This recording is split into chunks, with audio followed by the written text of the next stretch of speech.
name is Yolokazi Mfuthu, as I've said before, and I'll be your program director for today's session. When you talk about the GBV policy, gender-based violence policy, or the sexual harassment policy, some people's faces cringe. Some people feel like, oh, this is great. And some people feel like, oh, wow, this is a milestone.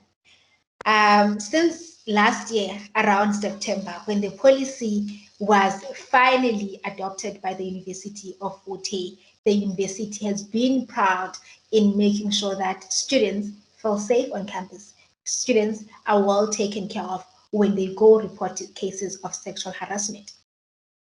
But to give you a bit of a background of how the situation was before we actually have this GBV policy, I remember very well in 2016 when I saw on social media that students in East London are going to be marching. They are marching, they want to submit a memorandum of understanding to the Dean of Students at that particular time. And students were very tired. I remember Apiwe, Nonwabi Sandlova, they were there at the forefront of those students, demanding that the institution take sexual harassment cases very seriously, because there was no policy that sought to actually protect women, sought to protect victims of gender-based violence. And many a times cases were lost in the pipeline. Many a times students did not continue to go to DC hearings because there was nothing that was actually making sure that they are safe on campus, a documentation, that is to say. But that is not for me to actually elaborate on. We have our guests, we have our people, and our guests, I'm very happy about them, particularly Apiwe and Onwabisa, because they've been in the forefront of making sure that the institution have this policy. They've cried, there were tears at some point, there was not seeing eye to eye at some point, but eventually the policy came into existence and the university management made sure that we have a policy. And of course, Madoda Ludidi serves as the chairperson of the Standards 1 against gender-based violence, an organization at the University of Fort Hare. He is very instrumental in making sure that men understand the policy and making sure that people feel safe on campus, and cases against gender-based violence are well taken into consideration and very seriously. But before all that, I know we are not yet necessarily comfortable. We can't even take, if you're wearing a coat, you can't take your coat and hang it in your door in your office if you're at the office, or you can't comment. I see we have a chat box. Please do check the chat box if you want to register anything, you want to write a comment, a question, or you just want to share a bit of your story, because we learn through stories, right? So firstly, let me just do, it's not necessarily ground rules, but it's just like house check. So if you want to raise your hand, you want to have a comment, a submission, a question, or you want to share your story, please raise your hand. If you are using a laptop or using a cell phone, you'll see that there's a number of, what do you call these things? Yes, the things that are there, like it's your hang up, your participants, your hyped conversations and everything else.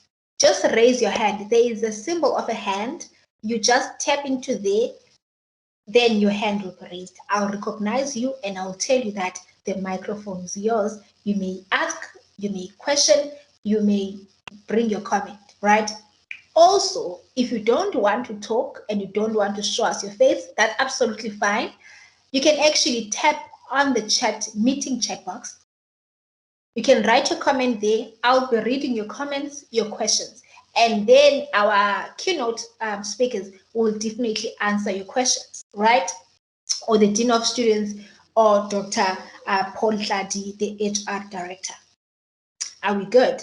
So if you have questions, please do not hesitate to type on the meeting chat box or to raise your hand.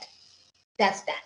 So now, before we go any further, I'm going to ask Dr. Mariana Olofsson, who is a senior lecturer in the Department of Philosophy, and she's also the co-founder of the Standards 1 Against Gender-Based Violence at the University of Fort Hare, and she serves in the GBV task team established by the Vice Chancellor's Office. And She's a GBV activist. That's the most important thing. So I'll give over to Dr. Mariana Olofsson to give us a welcoming and opening remarks, and of course to welcome us into this gathering. And of course we gathered visually in this new normal, and we are going to embrace that. We are going to fight against gender-based violence visually. We are ready. So Dr. Olofsson, the microphone and the camera is all yours. Please welcome us into this gathering. Thank you very much and welcome. Welcome to this virtual lecture, this virtual meeting, in which today we will be talking about unpacking the University of Fort Hare's gender-based violence policy, and we will be looking at the way forward with regards to this policy. Just very quickly, thank you very much for joining us. We really appreciate you being here. For the moment, I'm hoping that more people will still join us. For the moment, we are still small in number, but remember, small in number does not mean small in impact. So just because there are still only very few people here does not mean that we can not have a great impact at Fort Hare, but also beyond Fort Hare with regards to gender-based violence. So the program for today is going to contain 3 parts. First of all, we'll have the Director of HR giving a very short summary of what the policy prescribes in terms of rights and responsibilities for staff. Then we'll have the Dean of Students who will look at rights and responsibility for students at Fort Hare. In terms of this part of the program, we'll then move on to some Fort Hare alumni, and in particular 3 people who have been very vocal and very active in terms of, first of all, getting this policy passed. 3 gender-based violence activists. We will have Apiwe Ntlemeza. She was part of fighting for this policy for many years. We'll have Madoda Ludidi. He has also been instrumental in fighting to get this policy passed. And we will also be listening to Nwabisa Dlova, who likewise, as a student at Fort Hare, was an activist in order to get a gender-based violence policy passed. So we will listen to them and we will hear what it is that they have to say with regards to, now that we finally do have a policy, what is the way forward and what is it that we need to do in order to have this policy properly implemented and properly at home within Fort Hare. Because what we need to do is we need to not just have the policy, but we need to live the policy on a day-to-day basis. After we've listened to the keynote speakers, we will then have a panel discussion. In that panel discussion will be the time and the place for you to make comments, for you to bring your stories, for you to ask questions, for you to speak up in any way that you feel would contribute to our conversation today. So we look forward to hearing from you. This is meant to be a discussion, a panel discussion.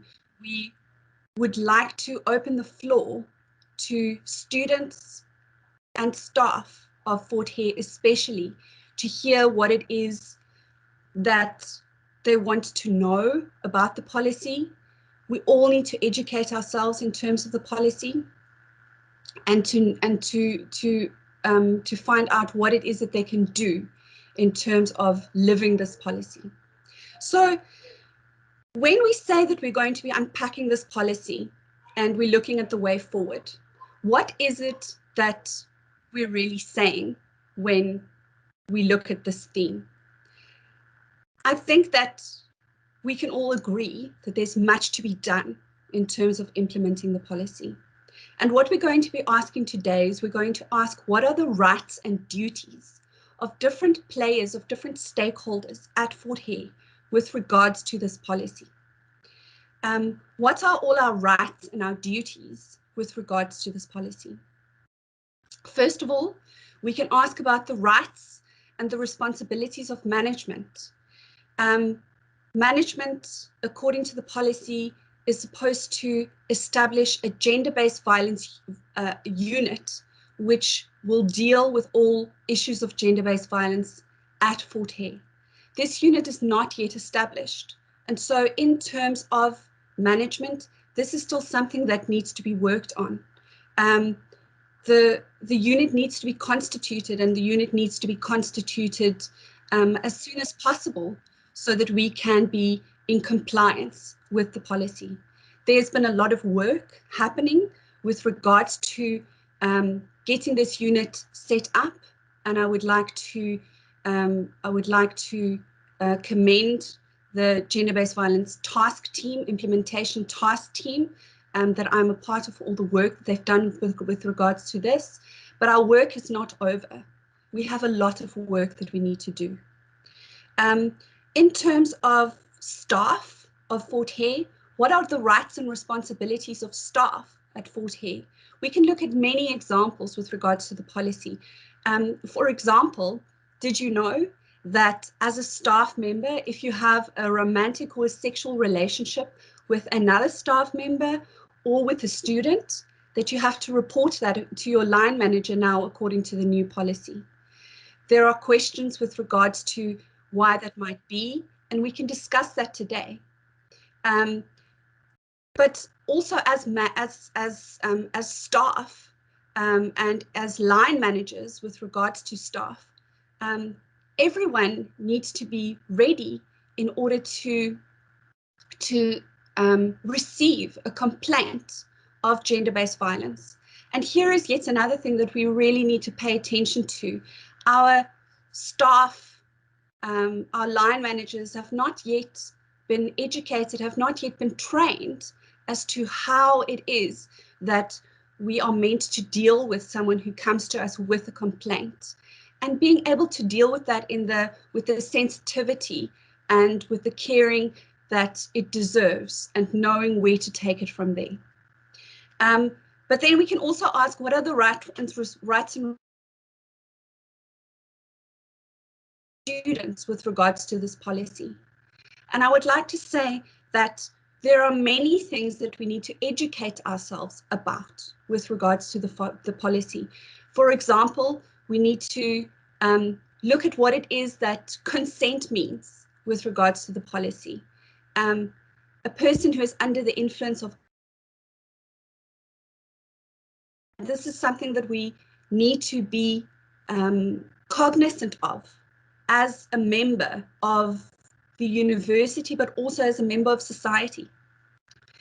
The main thing that we need to take from educating ourselves is to know how to act, to know how to be members of the Fort Hare community who are able to create a safe space for all of our staff and students. And we need to start thinking about what that would mean, because up until now, Fort Hare, unfortunately, has not been a safe space. And so we need to work together. Like I said, our numbers may be small, but small numbers can create great things. Just ask Apiwe and Nwabisa and Madoda, who will be speaking to us today. Small numbers can do great things. So I would like for us to ask for you to join us in this fight against the scourge of gender-based violence at Fort Hare and in our society at large. So without further comments, I'd like to hand you back over to our MC.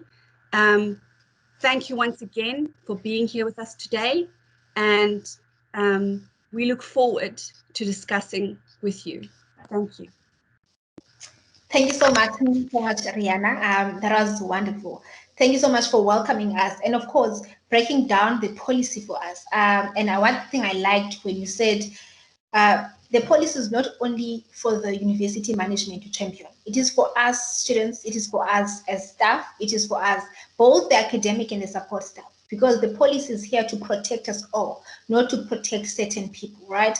So now, without any further ado, I'm going to ask the HR director, Dr. Paul Tladi, to give us a breakdown of what this policy means for staff at the University of Fort Hare, especially in the HR department. I would like to give the microphone and, of course, the camera to Dr. Paul Tladi, the HR director.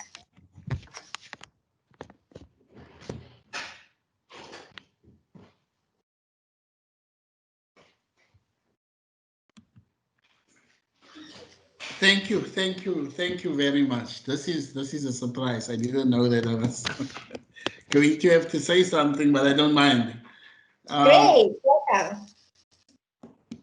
Well, this the GBV policy that we have just implemented is really a groundbreaking policy for the emancipation of particularly the vulnerable, the female students within the institution, etc. And this policy seeks to address issues that in the past went unattended, leaving many scars with the affected victims. This policy not only addresses Fort Hare specific issues, as you may be aware that GBV is a worldwide phenomenon that is currently being prioritized everywhere you look. Everywhere that you focus on, you will see that GBV receives the attention that it needs to be received, that it needs to receive. It's being given the platform that's very long, very long overdue, and nationally within South Africa, it's dealt with from the desk of our very own state president in particular. The DHEC is giving particular attention to it from the time of the previous minister, Dr. Naledi Pandor, and now also the current minister, Mr. Nzimande. We are totally committed as a team in terms of the policy. We're actually bound by the policy to act on the slightest inclination of suspicion that we have where GBV activity is taking place. It's completely unwanted within our institution, and we are backed by the leadership of the institution to the extent that money has been set aside to form a unit that will particularly focus on GBV matters. We also have structures in place, and we are aligned. HR is aligned also with the unit of which I am a part of, and student affairs and our other external stakeholders in order to eradicate the scourge within the Fort Hare environment forever and ever, so that we don't just produce students, scarred, hurt students with degrees who has to carry this on for the rest of the life because they can't talk about it. Now we have the vehicle available to address these issues. We encourage, we create vehicles to the platforms to create the opportunity for victims to be able to speak out so that these things can be addressed effectively. This policy is not against anyone, but GBV perpetrators are unwanted. We don't want them. So this policy is protective in nature against criminal activities relating to GBV matters within the institution. I thank you.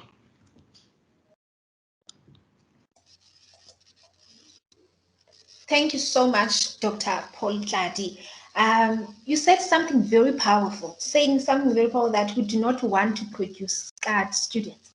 And I'm sure many people could attest to the fact that probably there are students who have left the institution before and they felt scarred. They were like, my case was not fully attended to.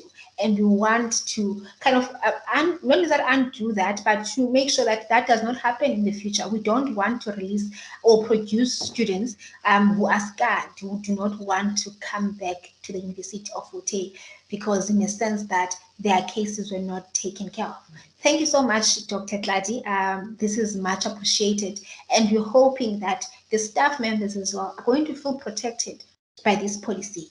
Of course, the policy is not against anyone. The policy is here to make sure that everyone feels safe at the University of Ute. Now, we are going to move swiftly to the Dean of Students, Mr. Malinge Kaiba, who's going to give us a breakdown of what the policy means for students and the Student Affairs Division at the University of Ute. Mr. Malinge Kaiba, the microphone and the camera is all yours. Good morning and thanks to you, Program Director, and good morning to the panelists and to everyone else. Thank you so much for the opportunity.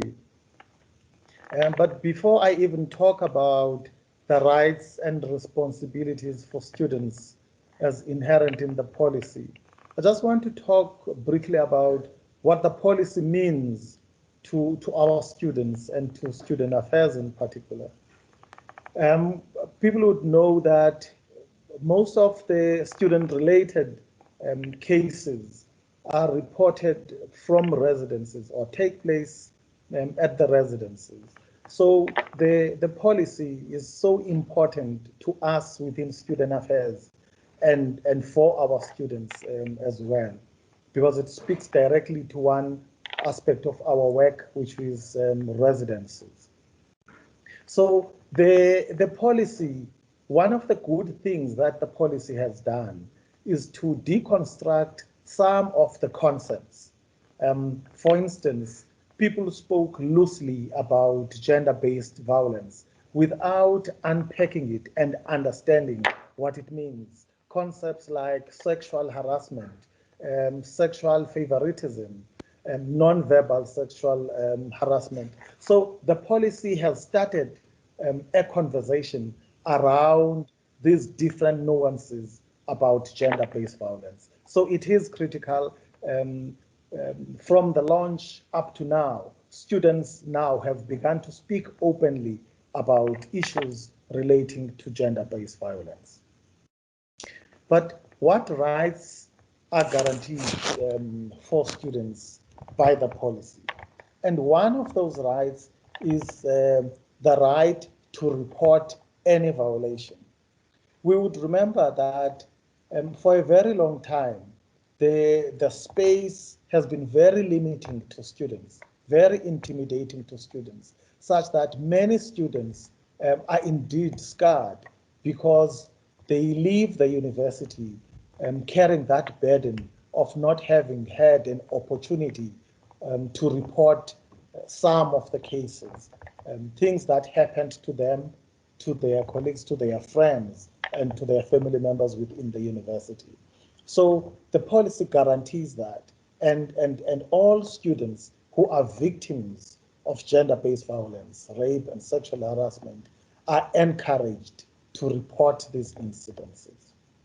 Secondly, the policy guarantees a fair trial for everyone. So not only do students have a right to report these cases, but they're also guaranteed to have a fair hearing. If you report a case, there will be a hearing, there will be a disciplinary hearing, and both sides will be listened to. So there shouldn't be a fear that if I report, I will be victimized. The trial will be fair, and students will be given an opportunity to state their case, and they have a right to representation. So a student can get another student or a staff member to represent and to support them during the hearing. So this is critical, because any victim or survivor may feel very alone, very frightened, with all the emotions that they go through. So it is important for them to know that they have a right to identify a person who can support them through that journey. Students also have a right to support beyond the case. Support like emotional support, where our student counseling unit comes into the fore to give professional support to victims of gender-based violence, and through their networks, they are able to call upon other organizations and entities and individuals who operate within this space to give support to the students. So those are some of the rights that students have, but there are many other rights inherent within the policy that we can talk about as the discussion unfolds. But there are also responsibilities, like as we would know that all rights come with responsibilities. Students, like staff members, have a right to comply with the policy and to promote the policy. Not only should we comply with the policy as staff and students within the University of Fort Hare, but we also have a responsibility to promote the policy. And for me, the promotion of the policy speaks to or goes a long way into breaking barriers, into breaking stereotypes, and to breaking the back of male domination. So such that these conversations should be ongoing, so that we empower both men and women to understand all issues relating to gender-based violence. The other responsibility is to offer support to everyone who's being harassed. I spoke about support, and that's something very critical. That's why as Student Affairs, we have partnered with the social work department, with the psychology department, and with the criminology department, to mention but a few, so that students are also at the forefront of supporting victims of gender-based violence. Because sometimes as staff members, we think we know it all, we can do it all. But sometimes student to student works very well. And the other responsibility is to maintain confidentiality. And this is very critical, particularly within institutions of higher education, and Fort Hare in particular, where even before a case is reported, people take to social media to talk about these cases and even mock victims of gender-based violence, something very painful. So there's everybody has a responsibility to ensure that they treat cases of gender-based violence with confidentiality in respect of the victims and those close to them. So I'm hoping that through all of us working together, we will be able to put an end to these sinister acts of gender-based violence, such that we need to work together.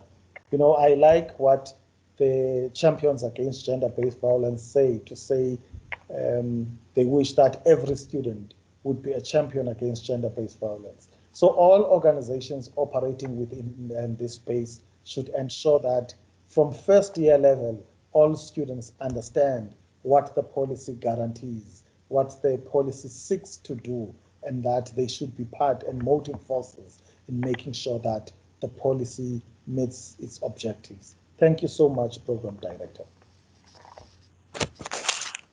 Thank you so much, Dean of Students. That was very informative and very fulfilling. Thank you so much for your input.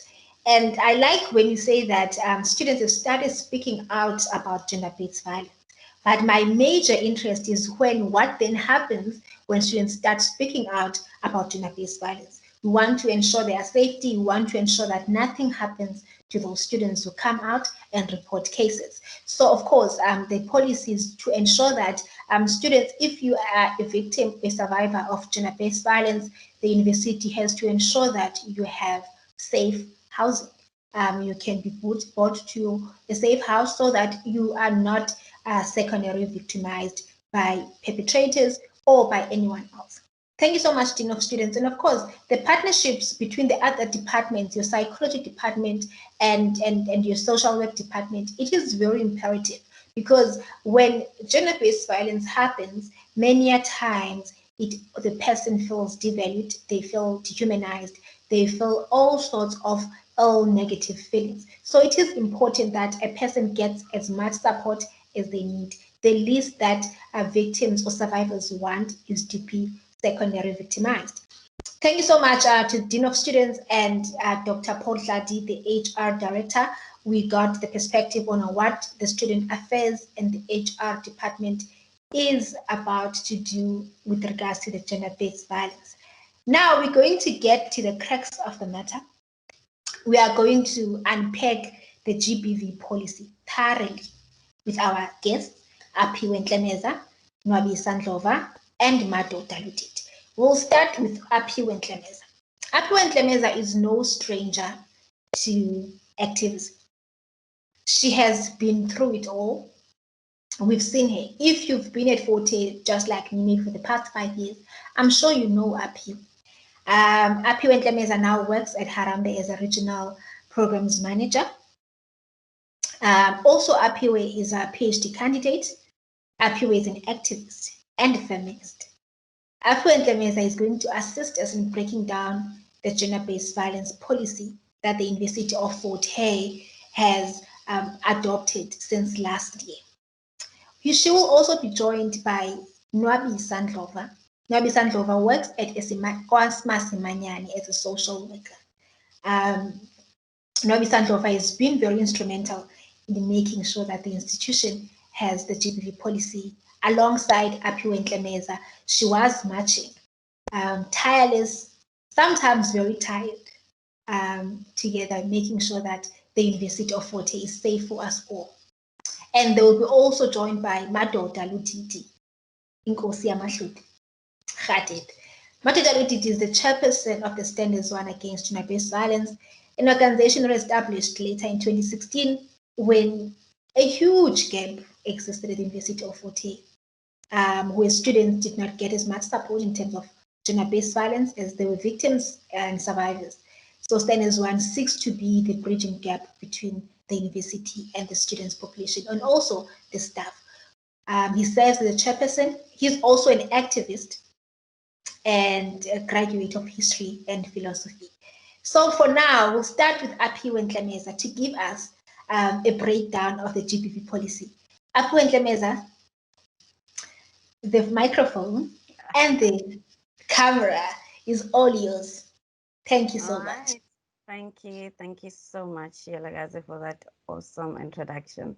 I'm surprised because you're one of the people that was also being an activist alongside us. Thank you so much. My name is Aphiwe Ntlemeza. I am an alumni coming from the University of Fort Hare, particularly the East London campus. So thank you for the invitation to also have a conversation with you today. I must admit, though, that it is very important that we caution as to who we allow in our spaces, in these spaces that are meant to represent, support, and empower women. And I say this for various reasons, such as these platforms can also be very triggering for women, especially if they need to also be interacting with their perpetrators. We mustn't take these platforms for granted or use them to patronize further women by inviting toxic men to flaunt their masculinity, patronize women, and still speak in our platforms. Molweni Bahlali and Molweni Madod. Ladies and gentlemen, in 2016, so we marched, issued a memorandum of grievances and recommendations to the then Dean of Students, Mr. Gallant. Among those activists, as Yolokazi has previously mentioned, there are Uisa Sipinko Sintingi, Zimbini Nyesi, and Liabona Sineke, who's celebrating her birthday today. Inga Matungwane. One of the demands that we stipulated, that we said that we wanted a sexual harassment policy.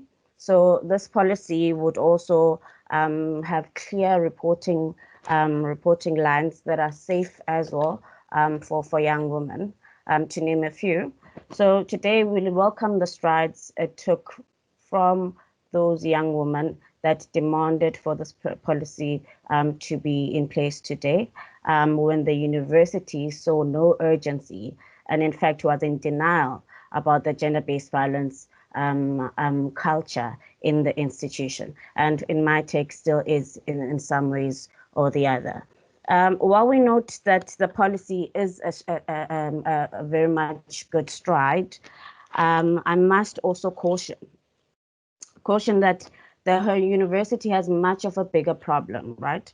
That might affect the success and also the implementation of the policy in itself, and that is the issue of culture. And when I'm talking about culture, we talk about how the university still is a very much patriarchal university, and one that also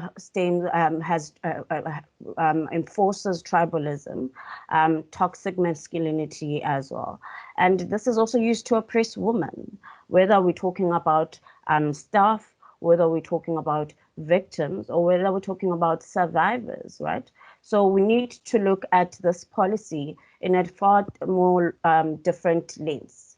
It's not the end, and I love that even the previous speakers, if you're mentioning the dean and also the HR director, also stipulated this. There's still more work that needs to be done, and therefore that's why we should caution that we also, when we're also unpacking, that we also just unpack even the core issues that might hinder in this policy being a success.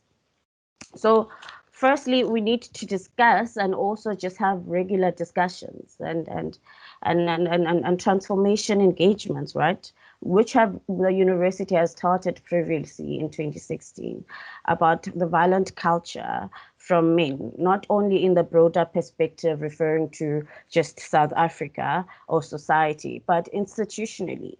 And this is what the university in itself needs to be open to internally, and how political power is used to further oppress and most secondary victimize victims and survivors, right? So, like, in fact, I believe that it should be the University of Forte and other higher learning institutes that should be leading conversations about gender-based violence, instead of simply just denying that there is a problem. There is a rape culture, not only in South Africa, but also within institutions. And it needs to be a transformative discussion about the prevalence that is. And I remember in 2016, during the centenary celebrations, UFH had organized and led a few workshops and dialogues on inclusive transformation that had outcomes and recommendations. And when I mean inclusive, and within those dialogues, we also need to talk about the LGBTIQA+ community. Is the policy catering to that? But also such a tribalistic and patriarchal university, is it welcoming of such a community, and is it willing to actually have internal discussions among even what is currently the most issue right now?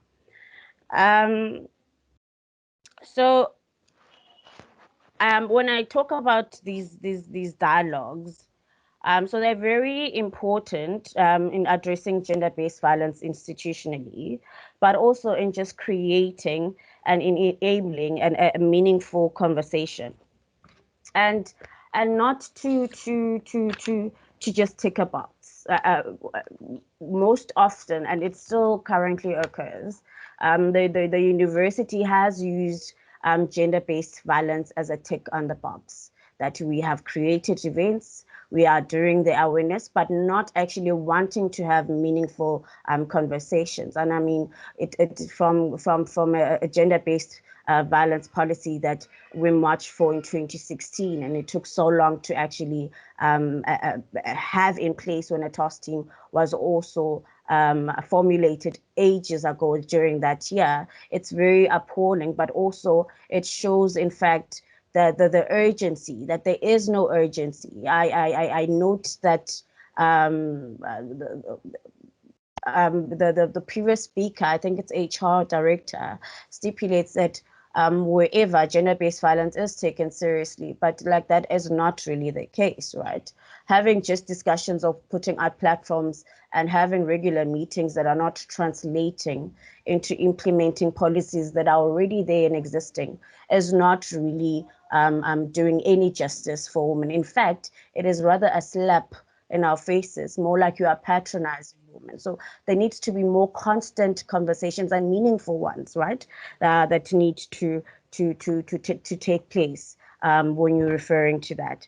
And so when and like you need to, and there needs to be, we need to understand, and particularly the men at the University of Fort Hare, that gender-based violence is not everyone's problem.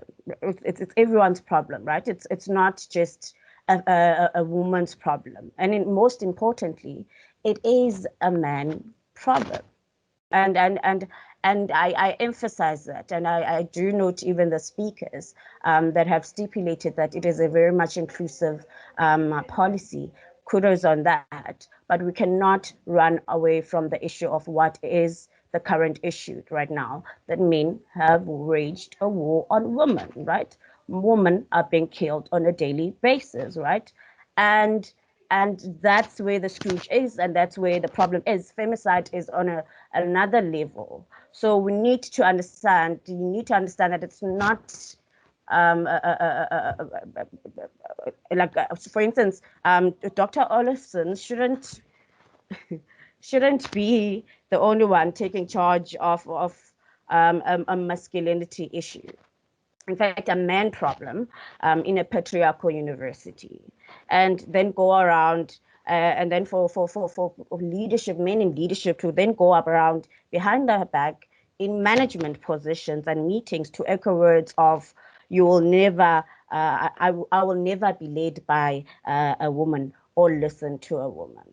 So it starts there. Those are the triggering even abusive statements from leadership men that are leading these conversations on the policy, and that is the worrying concern, right? It's having men that say that in leadership positions that are so patriarchal, so tribalistic, and can actually say that, but at the same time be able to advocate for this policy to take place. Now that then for us cautions us and also worries us as to how this implementation and what it means in terms of we are a woman being more oppressed in this institution that we are in. So the problem is the power, it is the entitlement, it is the violent nature within UFH as well that we have to amongst ourselves have a dialogue about, and it does need a collaborated approach. I loved that we talked about coordination and the different units that are there. However, this is the same service that is currently disappointing victims and survivors, and in fact, young women in the institution. And when I refer to young women, I also refer to young women, queer people, and gender non-conforming people. So this is not to say that There is no funding, and I'm glad that now you've pointed out, Director, that there has been funding that somehow has been allocated to the establishment of the gender-based violence unit, and that is great. However, UFH UFH refuses to allocate constantly resources to respond to gender-based violence. This is still an issue, right? And if the mentality that already that lies in the institution when it comes to gender-based violence persists, then it entails that there's no agency, and therefore even the Scrooge in the university will not be taken seriously. So because we know that the institution countless times is in denial of rape culture in the institution, and it continues to downplay it. And I'm even hearing from the previous speakers, and some things are very cringing to also hear, but also how language is also very important, especially when you are talking and referring to gender-based violence. With that being said, I do hope that, as promised, this is a start, and funds will go to establish a gender institute as well, and secure capacity, because capacity is very important, right? For establishing that special gender-based violence unit that was part of the demands of the young women that marched in 2016. And I do hope that when this is established, that it is a very much independent and unbiased unit, where it will focus on more of a feminist approach in addressing gender-based violence, which the institution needs, because so much, and what we've seen and what is not changing is the culture, but more what is becoming apparent is the violence that needs to be addressed in the institution. So as we unpack this policy, we see even the systematic and operational transformation from an institution level as well. So yes, this is a policy, fine, that then allows for such engagement to happen, but the conversation of gender-based violence goes broader than that and needs even other services to also be looked at. And when we're also talking about the transformation of the institution, but also the recruitment process, right? We do know that in the institution that majority are women, right? The majority of staff members are women.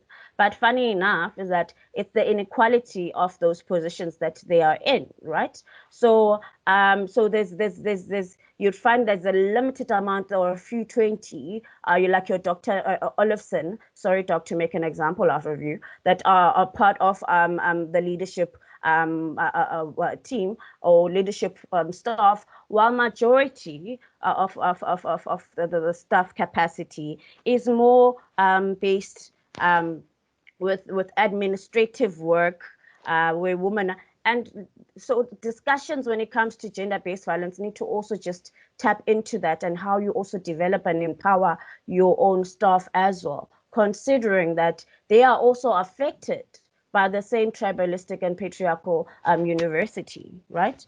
And also, like we know, recruitment is also biased. When we refer to political interference is a major issue at the university. And also, like, what are you saying? And I'm glad that Professor Buhlungu is also here. And I'd love to have plans on also equal pay rate for women as well. So when we're talking and when you start having these discussions, we need to have a broader view, and it doesn't just end here. We need to understand what is the willingness of the institution in actually trying to fight the Scrooge, but also on a broader aspect, try how is the institution playing a role developmentally and research-wise, but also in a larger society. And it is rather unfortunate that just 2 weeks ago, an official UFH WhatsApp group used for provincial chapters was used to defend a self-proclaimed abuser that tarnished me. Instead of reprimanding such actions, academics, lawyers, and attorneys defended the election of an abuser, a one that has self-proclaimed that he is and will be stepping down. But in that group, it was a case, and more than anything, that illustrated how continuously even these platforms are used to patronize women, giving us power just to give us power for a tick of a box, but not actually seeing women fit for those positions is really not doing us a favor. But also that shows you even the trend in the university that we reward rapists, right, and abusers, but also just at the same time backlash and threaten victims. And we've seen, and let's talk about it, and we know, and we've talked even for particular instances that have put the university where the university was more or less just separated into two. And you could see even that the people, the managers, the same senior managers that were implicated and taking political sides, right? I've seen so many times where political power has been used to silence victims after even and also just alter disciplinary decisions and by management.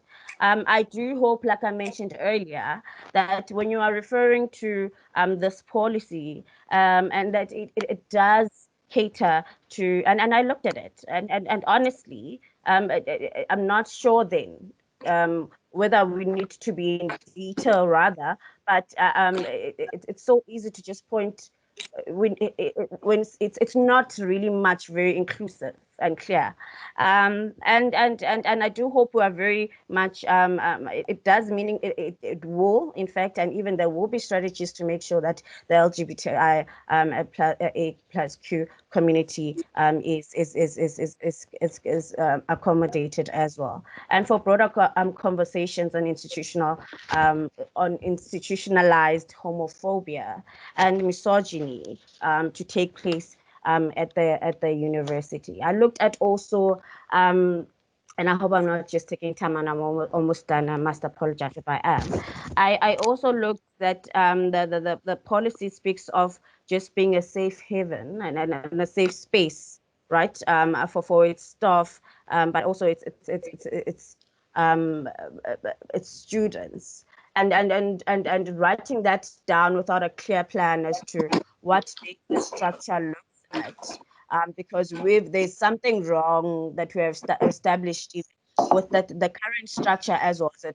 It is not safe. The residences are not safe as well.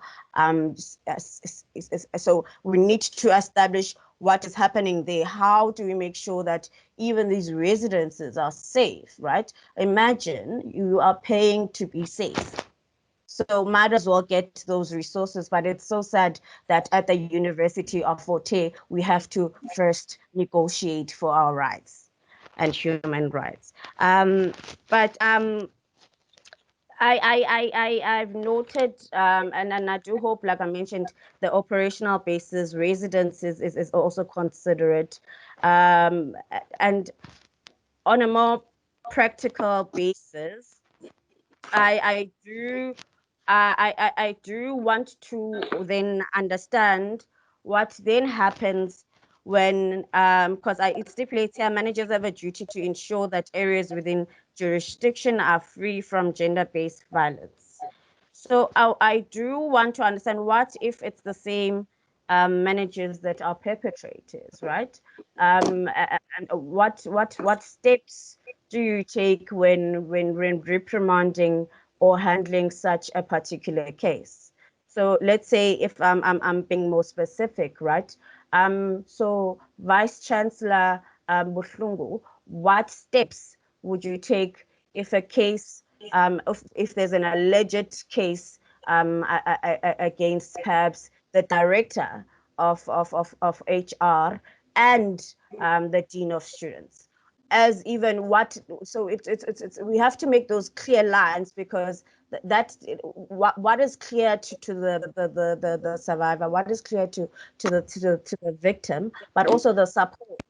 And also we need to understand the dynamics of power and also tribalism in these factors. So I do hope, Mr. Vice Chancellor, we do answer those questions directly. So I'm just going to just repeat them.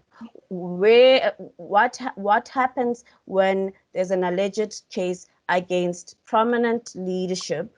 And in this example, let's say the director of HR and the dean of students. Where do you, what channels, what is the safe space that you have allowed even for young people, right, that have worked with these people, that are seeing these people, that are talking about the policy, right, but could possibly be potential perpetrators. So please just answer that question for me. After that, so the inherent patriarchy and tribalism at the university, it vilifies women and uses women's bodies as a cheap political battlefield. And we've seen this with most often with most of our rape cases, right? And that is the issue. And that issue you cannot take away from the background of the institution, right? The culture that is within even. So make sure that this policy instead, and this is my concern, my greatest concern, that it doesn't in fact more than anything reinforce violence on women victims or survivors through tribalism, through the patriarchy that is centered on the violent masculinity that we are currently facing right now. And it is that it's a pity that the university has a reputation for really oppressing women, while the majority, like I've mentioned, of staff is woman, but still we get what we are getting. Still, we're even Black stalwarts and women struggle activists have been erased from literature and discussions that take place about the operations and actually the background of the university. So that in itself shows even the violent perpetuation of consistent violence that the university has on victims. So sensitizing even your securities. Because I've seen that it is pointed out that they are also a reporting channel of some sort. How do we sensitize? Because we've seen that they are the same people that says to rape survivors and victims to have a negotiation conversations in the same institution. We've seen that they are not even reporting these cases. We've also seen that they are not investigating, right? So we have this policy fair and good. We've had it for a few months now, and I'd assume that there are strategies that are and not something that will be, and something that we will be discussing. Something that when you have such a policy, this thing should have been aligned and discussed on from the word go. And because it has been, this is nothing new, right? It has been in discussion since 2016. We have been talking about these things, and the same cases have been coming up, right? And the way of addressing the cases is not just going to be dealt by a policy. More action and intentional work and investing, and that means even the resources that I've talked about. You need to allocate the resources, because whether you like it or not, gender-based violence is a scourge, and denying it as a university is really just erasing the existence of women. And just can you also later on, please, just perhaps are we looking into a gender-based 24-hour line, especially looking into the demographics of our campus structure? Yes, Alice is more campus-wise, but also just it's London that is more demographic, and what is the process in that, but also catering to outside students as well. And I hope that this is a toll-free number that will be immediate, that will be fast, that will be safe and that will be reliable, because we've seen systems in place in Fort Hare where politically anyone just knows what happened because there's no confidentiality. We talk about confidentiality, but how are we going to instill that confidential in such a culture as well? Because it needs us to even focus on that culture as well. So until then, until we don't have to negotiate for safe, for our safety and for our basic rights, I hope we use the policy to enlighten platforms for us to engage on the toxic masculinity and culture of men in the institution and leadership men in the institution. And that question is provoked for a purpose, Vice Chancellor. And so I hope that we don't end up producing and harboring, in fact, rapists and abusers. I know you are all worried about the women that are scarred, but how about a university that is harboring rapists and abusers? And at the same time, that is the caliber that it keeps on nominating for leadership positions that are supposed to brand the university in a specific way. That shows you that we are not ready for those conversations as well. That shows you that still there's a problem. Yes, a policy is a start, but and I feel for me that more needs to be done. It's nothing new. Siyabulela though. But at least now we have a policy to hold the likes of Udin and the HR director very accountable. Thank you. Well, thank you so much, Piwe. That was amazing, very profound. Thank you so much. And this is exactly what you want. This is exactly what you want to give a perspective. And Kamnando Apiwe she has history and she understands the dynamics and the reality and the lived experiences of students at the University of Fort Hare. I saw that Mr. Moabi's hand was up. Okay, probably was just warning me against time.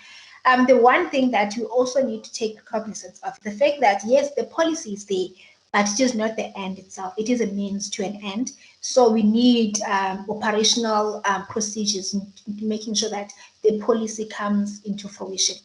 Now we're going to hand over to Nwabi Sandlova, who's going to give us a breakdown and of course taking up from what Apio has said, and Nwabi was also there in terms of making sure that the university is held accountable and establishing a GPV policy. So Nwabi, please take us through the microphone, and the camera is all yours.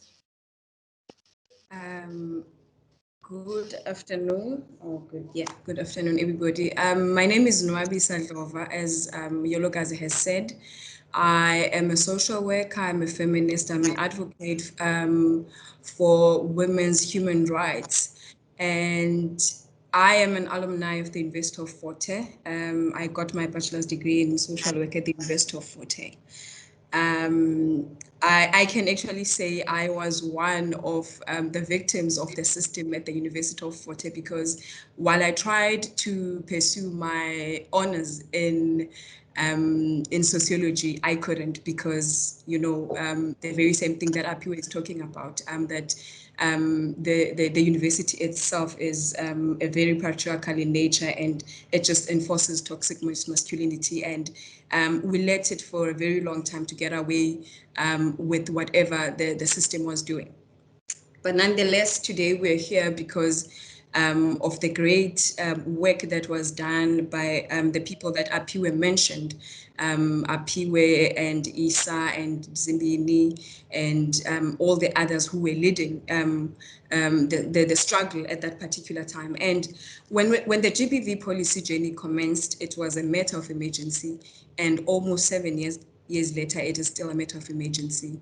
The picketing, the silent protests, the GBV talks, the tears, the argument, and sometimes just feeling like you are hitting a wall, and whatever that we were saying at that time, it was falling on deaf ears, because nobody was actually feeling the agency or how important it was for us as young women at the University of Fort Hare to want to have this gender-based violence policy, because we were seeing on the ground the mess and the chaos chaos that was being caused by the lack of reporting systems and the lack of accountability and no one taking responsibility for whatever that was happening to young women at the University of Fort Hare. So today we're here and with hearts that we are hoping that the University of Fort Hare it will adopt a culture that is not rape enabling, that is, it does not tolerate gender-based violence, and an environment that does not only seek to punish the perpetrators, but it has its main focus on educating and preventing as its main objective. Because what I have observed as an outsider now, because not being at the University of Fort Hare gave me a clearer perspective of what is going on. And I'm realizing that most of the time, the focus is on punishing the perpetrator. And most of the time when you talk to the person, you realize that this person is not even aware of how toxic they are. Yes, we do have people that are aware of how toxic they are, but there's also few individuals that the person does not know or is not aware of how toxic they are. Because I'm looking at the social media, I'm looking at the pages that seem to be belonging to the University of Fort Hare, and I read the comments that are being made, and I just see a lot of people laughing, and it's the misogyny and it's gender stereotypes that are being taken from one generation to the next. And I think mostly because the University of Fort Hare caters for the rural of the Eastern Cape. And I'm thinking also I got to learn about gender-based violence when I got to university. Before I went to university, I had absolutely no idea what was going on. So I take myself and I put myself in the shoes of someone who has moved from Mount Fletcher to East London and is a university student. And he or she is realizing that, oh, now I am free and I'm able to speak whatever that I want to say. But it is very damaging and it is causing so much hurt because it enforces the gender stereotypes that we are trying to do away with. And the university culture is very enabling and it's very allowing for people to come and talk whatever way they want to. And one of the main reasons that this policy needed to be adopted was because there was so much mess that was happening. So the culture at the University of Fort Hare has been very toxic and especially very oppressive towards young women, because I think it is something that Apiwe has already mentioned when she was talking here, that the people that are at the front are the very same people that are perpetuators of gender-based violence. So the incidents that have happened when we were at the University of Fort Hare and even when we have left, they created a precedent that it made it very impossible for anyone to come forward and say, I have been raped, I've been sexually harassed, I have been asked for a favor to do this thing, or whatever that has happened to me, because they have seen what has happened to other students who have came forward. And the University of Fort Hare has been very silencing to victims of gender-based violence, and not only silencing the victims of gender-based violence, but also silencing those who want to help. So I remember a case of a young woman who was gang raped, I think it was in 2015 or 2014. And it was very, very shattering to realize that and hear that the perpetrators, not even the perpetrators, but the rapists, they got hours as a punishment. They got hours of community work as a punishment for what they did to that young woman. And one thing that I've always found very problematic about the University of Fort Hare system was that it was not pro survivors. It was not on the side of the survivor. That even though we talk about the SCU, we talk about all kinds of things, but you find that the system is more favoring to the perpetrator, and even the politics at the University of Fort Hare would actually protect the perpetrator, because you can't say anything about someone who is being accused of rape, but the victim who has been raped, you can actually post their pictures on Facebook and talk about them, and not only talk about them in a way that is encouraging them to continue with whatever that they are pursuing, but in a way of maybe slut shaming that person, or blaming that person for what were they doing, or what is it that they were expecting from that. And we've seen many cases, and even for me, after I have left the University of Fort Hare and I started practicing as a social worker, then I have had a lot of young women that came and were in need of psychosocial support because they felt that the university wouldn't actually necessarily address their issues the way they want them to be. So when you are talking to the person, you could realize how damaged that person is. And I don't remember, I have forgotten, or maybe it's because of the number of young women that would actually come and say, Nwabisa, I actually think that I am going to go home because I have reported this person for rape or sexual assault, but I am the one who is being violated, and not only by that person only, but people that are close to them and people that maybe are in that political party. Because what we have seen at the University of Fort Hare is that if a person comes forward and say that they have been raped, they immediately the scene is set as you are trying to damage so and so's name, and or maybe you are being used by the politicians. So you are trying to, it is a propaganda, because that's what is being called, that it is a propaganda against that person. And you would find that people would actually come forward and report a case of being violated, but sooner or later they are going to drop the charges because they're realizing that this is not actually going to be worth it. And not only is it going to be not worth it, but I am going to be the one who's going to end up being victimized further. And I am actually very interested in finding out how the University of Fort Hare is going to ensure that victims of gender-based violence, they are protected, not only from the perpetrator themselves, but they are protected from the culture of the university or the environment of the university. Because if the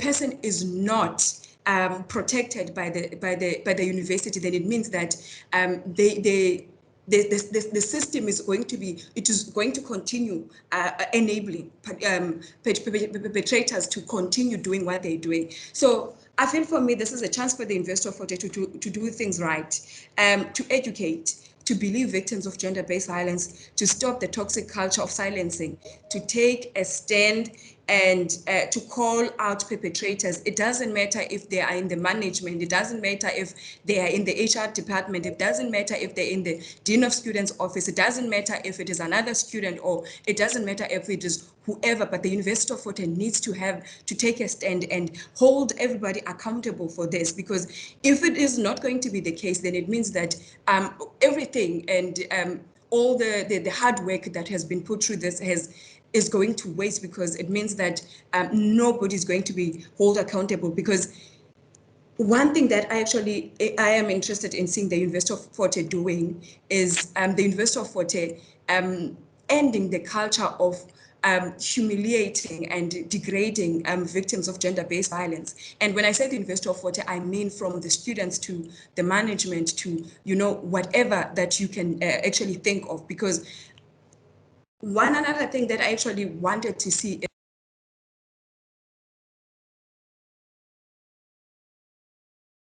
Nwabisa, please unmute your mic. Unmute yourself. You are muted. Okay, sorry. So what I was saying is that the University of Fort Hare works in silos. The departments or the systems that are put in place that are supposed to be assisting students, they work in silos. The clinic on the other side, the SCU on the other side, the gender-based violence unit on the other side, and the in-betweens, the faculties and the departments. And I was actually interested in finding out that how is the University of Fort Hare going to ensure that these spaces or these departments, they are coordinated and they are all singing the same song. Because it is not only a matter of the gender-based violence champions or Dr. Olofsson and the SCU that is actually going to be spearheading the gender-based violence policy, but it has to be everybody who is going to put in the efforts. And I think one of the other things that was mentioned by a student was how the policy has to make sure that the the way of intervening or the way of coming through for the student, it has to be intersectional. It has to consider all aspects that make the students to be different, like their race, where they come from, the culture, where they come from, the gender, the class, the sexual orientation, the ability, and just come as a way of not only seeing someone as a student of the University of Fort Hare, but considering their background and considering where they come from and considering their understanding of what it means to violate someone. Because I think this is something that came out last year when the policy was launched, that sometimes people do violate, but they are unaware that they are violating the other person. So I am interested in seeing the University of Fort Hare holding accountable and coordinating and leading from the front, that now that we have this policy, we are going to ensure that we protect it in whatever way possible. And we are going to harness all everyone to respond to this, because it's not going to be a matter of the SCU and the gender-based violence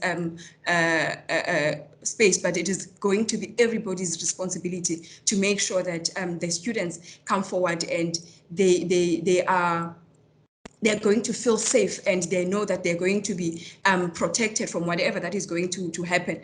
But I think I see that maybe my time is up. I see YOLO.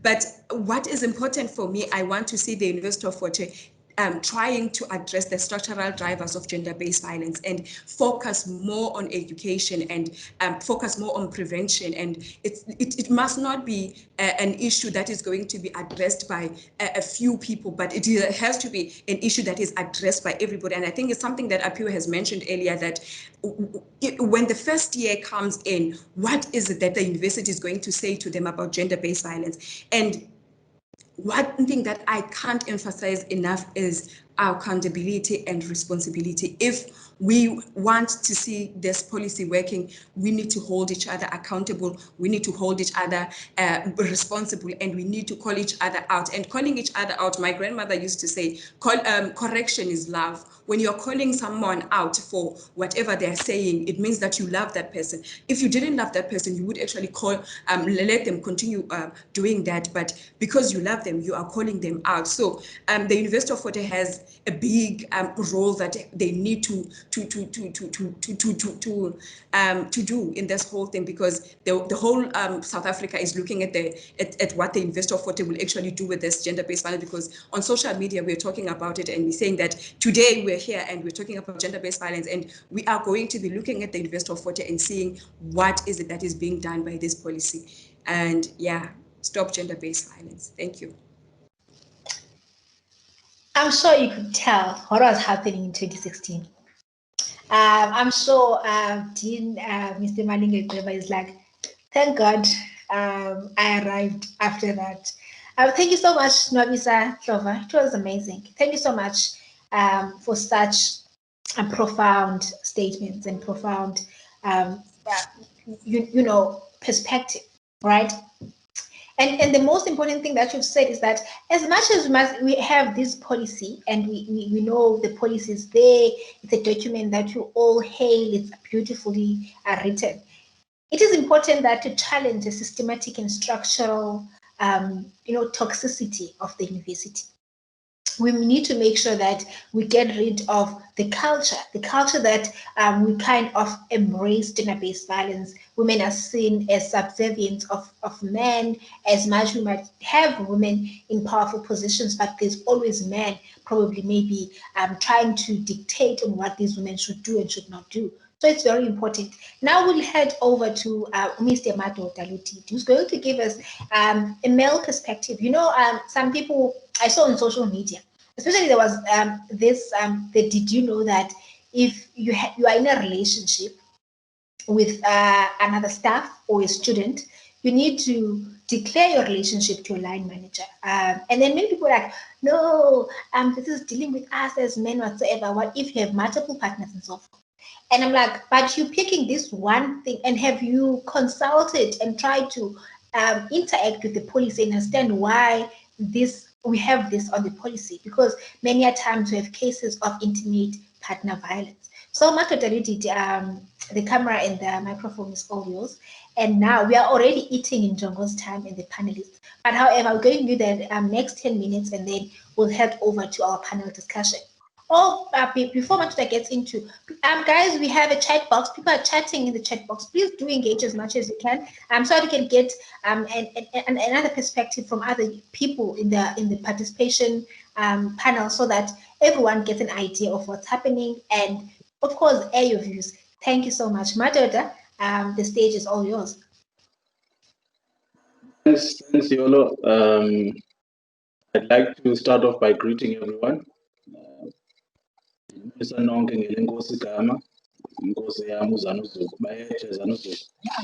think I've been introduced sufficiently. I'm so sorry, guys. Matot has technical issues. I'm hoping that he'll be back in a few minutes. But for now, I'll read the comments and the question on the chat box, so that the other speakers can engage on them. While we're still trying to get Matot back with us. So there's quite a lot of discussion happening on the chat box.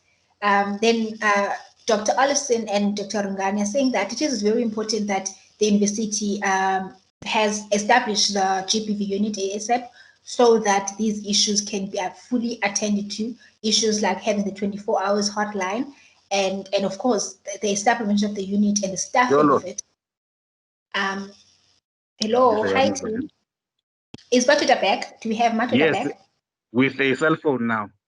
You are with a cell phone, that's better. All right, so you may continue. Can you hear me? Yes, we can hear you. Okay, is this better? Yes, that's better.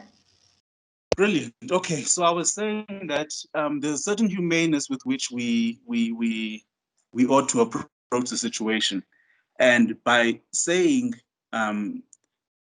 that, I'm referring to humanity in the Ubuntu sense. The first people to conceptualize and speak about Ubuntu and Ma'at had the understanding that all things were deserving of justice because of the fact that they all become out of God. So when I say that the opportunity that arises demands of us a particular humaneness, I'm really saying that we ought to attempt to be at our absolute best. And that is to say that we should maybe even be striving for godliness in our approach to sufferers, in our approach to those who commit the infringements against other people. And further, to add to that, God and fear do not hold the same space. In the same way that light will disrupt, even decisively, even small amounts of light will disrupt darkness. God will disrupt, and our godliness will disrupt decisively inhumaneness, insensitivity, lack of foresight, fear. And I speak of fear to directly respond to the knee-jerk and poorly formed opinion that men all too often respond with to such policy. And that is to say, well, women lie about these things.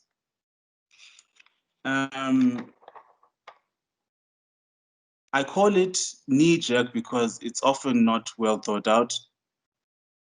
And I call it poorly formed because it's not based on fact. It's not based, even if it may be based on fact here and there, it is not sufficiently in line with the reality.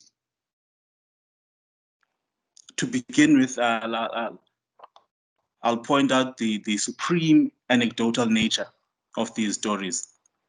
I would challenge anyone to come forth with a story that is not supremely anecdotal, and further to bring this anecdote as a real experience of their own. Not only is this attitude and opinion formed out of anecdotal, narratives, but it's often always someone retelling some other situation somewhere. And that all speaks to the fact that it is so unprevalent. I would point you to Stats SA and even to some of the stats gathered by all sorts of formations around South Africa and globally. And you will find that women, even in South Africa, have been recorded as lying about instances specifically, for example, of rape 1.5 to 10% of the time. Of course, the variation will be there because of the definitions of different forms of gender-based violence and even different words that we use, the lexicon.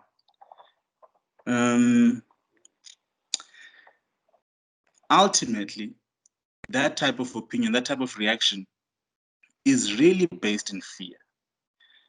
And that is primarily inhumane. The instinct to be worried about oneself in the face of imminent danger to someone else, particularly if this danger is posed by yourself or by someone close to you or closer to you than those who are in danger, is sharply inhumane, and I would even argue ungodly. So, to get to the male perspective, gender issues, gender-based violence has for far too long been seen as a women's issue that has some good men helping out with. And that's just not good enough if that's the case. And it also, you know, we need to be cognizant of the tendencies that we have when it relates to notions of gender-based violence. You know, most of us men, when we hear the term gender, we have a tendency to switch off. And it is as a result of, you know,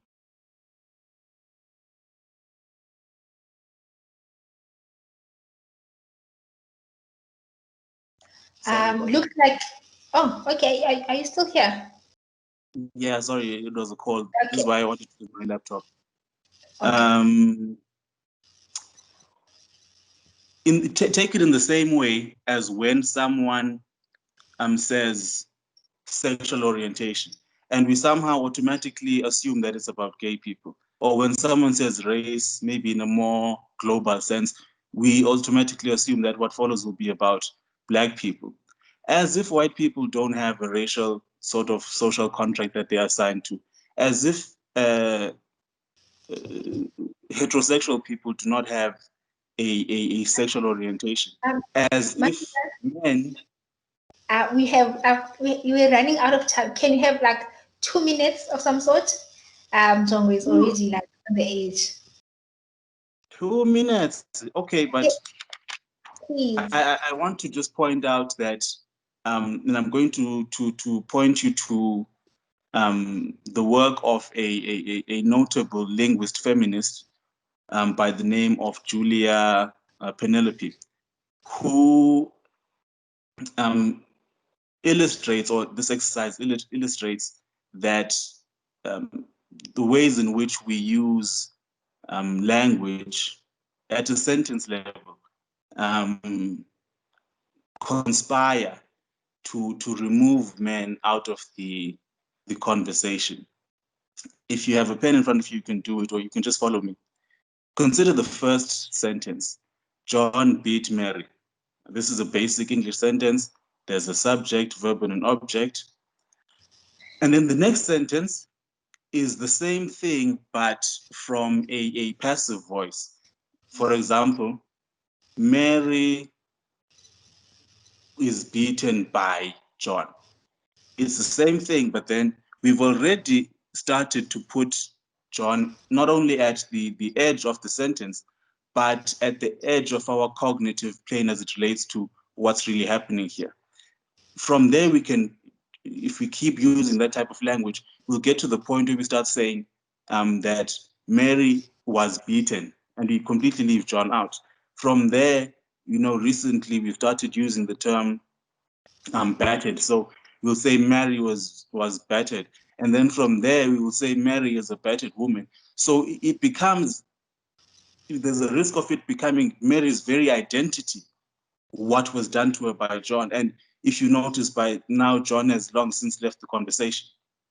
I say all of that to say we've definitely had a history of having victim and survivor based or focused interventions.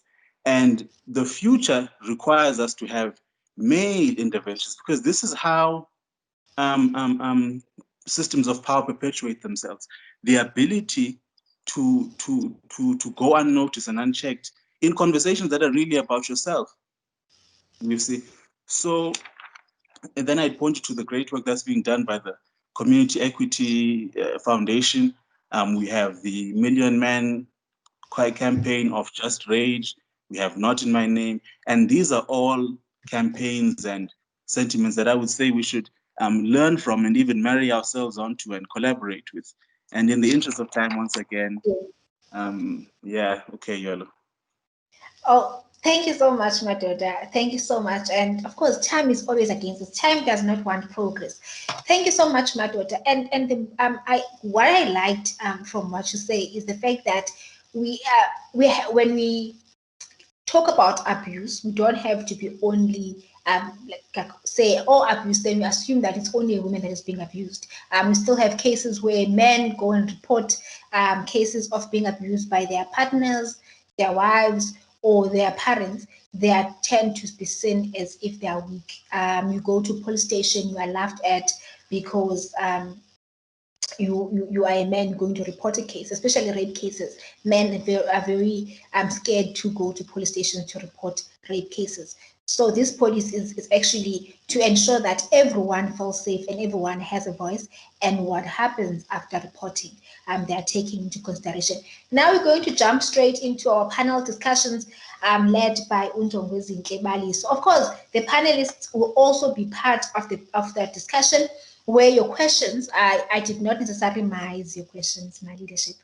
Your questions will be attended to by Unjongwezi Ntlebali. So on the panel discussions, Njongo is going to tell you who's there, but I know Yonwabambadu is there.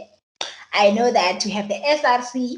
We also have Dr. Irungani, who was also my faculty advisor at NACTIS whilst I was president. But now life moves in full cycles. And we'll also be having, of course, our panelist, Dr. Ellen Rungani is the chairperson of the GBV task team. So the one person who's very hands-on in terms of steering the ship of the GBV unit.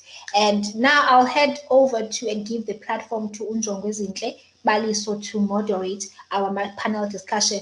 Please do keep your comments and questions and your stories coming on the chat box so that you can be able to read them and interact with you. So Njongo, are you there? Do we have Njongo in the house? Yes, he's there.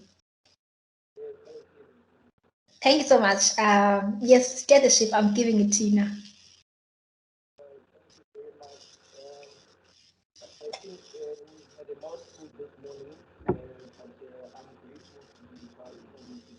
I'm sorry, Njongo. Can you please come closer to where your camera, your sound is, so that you can hear you properly? Because the sound is having sound deficiency.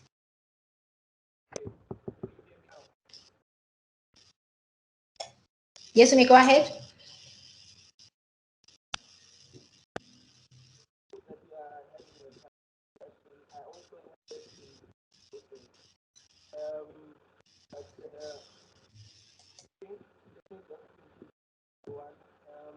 Obviously, we have our videos, and then we've also got Dr. Eden Lungani, the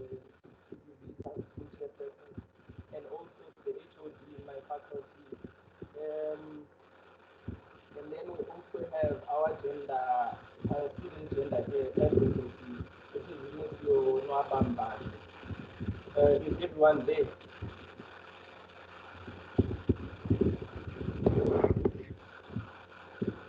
Hello, Doc. Yes, you are here. Just that your there's some kind of noise. Can you make sure that you are close to your mic so that we can hear you properly? We are struggling to hear you. Oh, okay. I'm not sure. I don't have the microphone. Mr. Belizo, can you check your volume level on your laptop, please? Is your volume up? Yes, Mr. Timmy.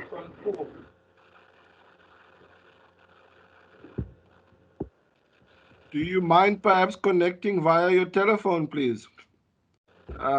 It worked for Mr. Madoda. Okay, let me try that. All right, thank you, sir. NC? Probably meanwhile, Jongo is actually trying to.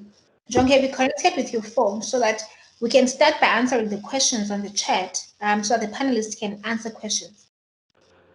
Yes, Is that okay? I'm trying to join the meeting via my phone.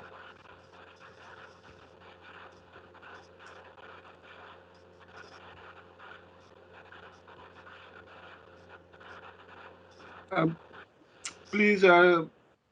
Baliso, please reconnect via your cell phone. You can click the link on your phone, then you'll be able to access the conference again. That's what I'm trying to do. Okay, Yolokazi. Hello, everyone.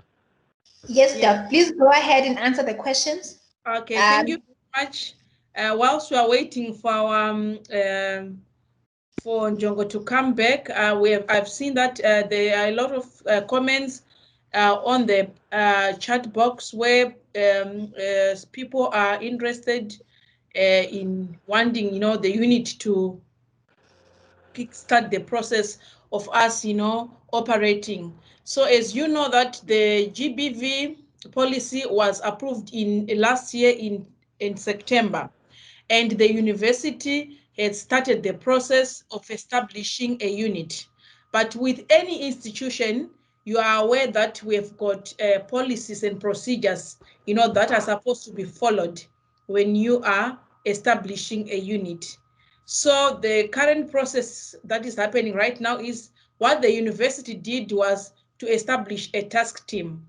The task team, where I'm the chairperson, is standing in on behalf of the unit whilst the unit is being established. What have we done so far? So far, we have managed to have the organogram or the organizational structure of the unit because there was no unit, so we're starting from afresh. Currently, HRI is busy costing and grading all the positions that are supposed to be in the unit. Once HRI has finished the grading and costing of the positions, the unit will go then to management for approval. Once management has approved the establishment, the positions and the costing, then we will start the recruitment process for all the positions. So because we know that we cannot wait, for all these processes to happen and we just watch. What we have done now is we are in the process of recruiting the interim director, who is going to act as a director and a reporting officer, who is going to be an independent person who will be dealing with GBV issues. I have seen that some of our speakers, even other students or staff, were raising issues of independence to say what happens if the perpetrator is in a position of leadership. That is why we have, as a task team, we have said we are going to have as an independent interim director who will act as a reporting officer. Within the next few weeks which are coming, we are going to have a website of the GBV unit, which is going to stipulate the processes that any victim should follow, so that when you have got an issue, you know the number to call and you know the emails, to reach and report your cases. So that is what we are doing. I don't know if other colleagues who are in the panels who are waiting for Baliso. I don't know, Baliso, are you now back? If you want also to answer some of the things that the question that are being raised. One thing that we want to say is we want to change the narrative. We want to change the narrative of only focusing, on issues of dealing with the victims and the perpetrators. So you will see that we are going to be introducing different programs which are going to, give students and staff, awareness, so that we want more of preventative. We don't want to deal with GBV cases. We want them to stop, so that we're going to have, programs that are focused on students, staff, even managers. They need to be trained. I can see that Baliso, you are back. I don't want to take your job. Over to you, Baliso. Thank you very much.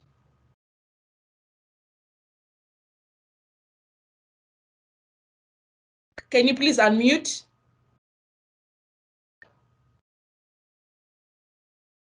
Baliso, you are muted. Thank you. Can you guys hear me now? Yes. All right. Thank you very much. I think to start off, Doc, I'm gonna start off with one of the fundamental questions that I think WAPI were asked, but maybe I'll just structure it a little bit different based on the conversation and the talk that was happening whilst she was discussing.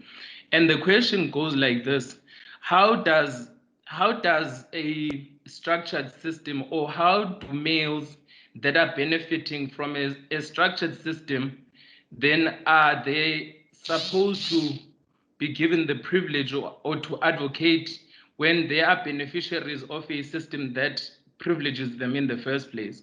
That is the fundamental question. Like for example, that the structures that are already in place are already advantaging men or giving them the privilege.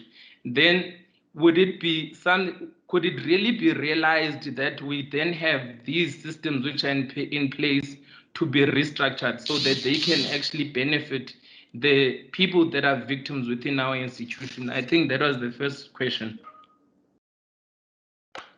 So is it directed at me? No, it's directed to all the panels and also at you. Do you think that it is possible that when you are having a male-dominated space, to then expect the same males who are privileged by the system to restructure that system so that it removes them from their space of privilege?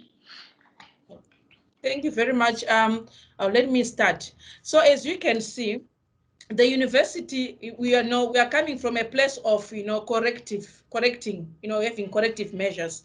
So the first thing that the university had to do was to have a GBV task team.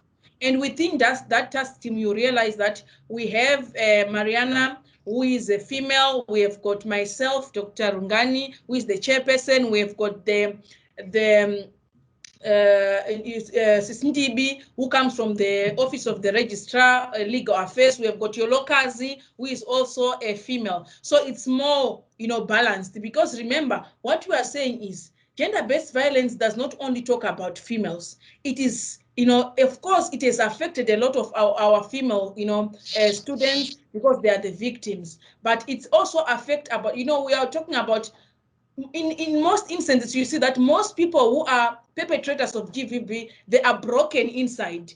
And there's something that we need to, to correct. So we are saying we need a balanced approach. That's why the university said they don't want the HR director, they don't want maybe the dean of students, they don't want the registrar. They want an independent unit to deal with these matters. And I think that in that independent unit, we are going to have a balanced approach where we involve, more of the females in that space, so that at least there's a balanced approach. But what I want to say is we don't want it to make it a female issue only, because we also have other males who are also facing issues of abuse. So as we are correcting, we are saying we want an independent body which is going to be balanced. Okay. Ms. Apio and Lemeza, can I have your take on this? Do you think that it is possible, in terms of the question that I asked, I'm not sure if Ms. Apio is still there. Yes, I'm still here. Continue. Yeah. Can you hear, did you hear my question? Can you rephrase the question? I mean, like we were speaking about the structures that are patriarchal in the institution in themselves, like to the extent that whatever policy or things that need to be implemented, the last or maybe the highest decision-making body will be a male. So my question is, do you think that it is possible for such policies to come into full effect when the policy in themselves removes then the privilege of male humans within the institution in itself? I mean, thank you for that question. And I mean, Njongo, this is exactly what I was actually just voicing out. I'm sorry if I don't turn on my video for that. Sorry, everyone. So this is exactly what I was pointing out, right? And referring to that the concern with having such a policy is that when there's still the structural inequalities that still exist, but also the issue of culture that we haven't tackled or even had. It's not just a matter of having a policy and then everything is going to be fine. But also what we are seeing now, and I think what is becoming more apparent, is that there hasn't been a clear plan, right? And even the answers that you're asking, because you're asking me a question that I had posed actually myself, because the answers are not there, and that is worrying, right?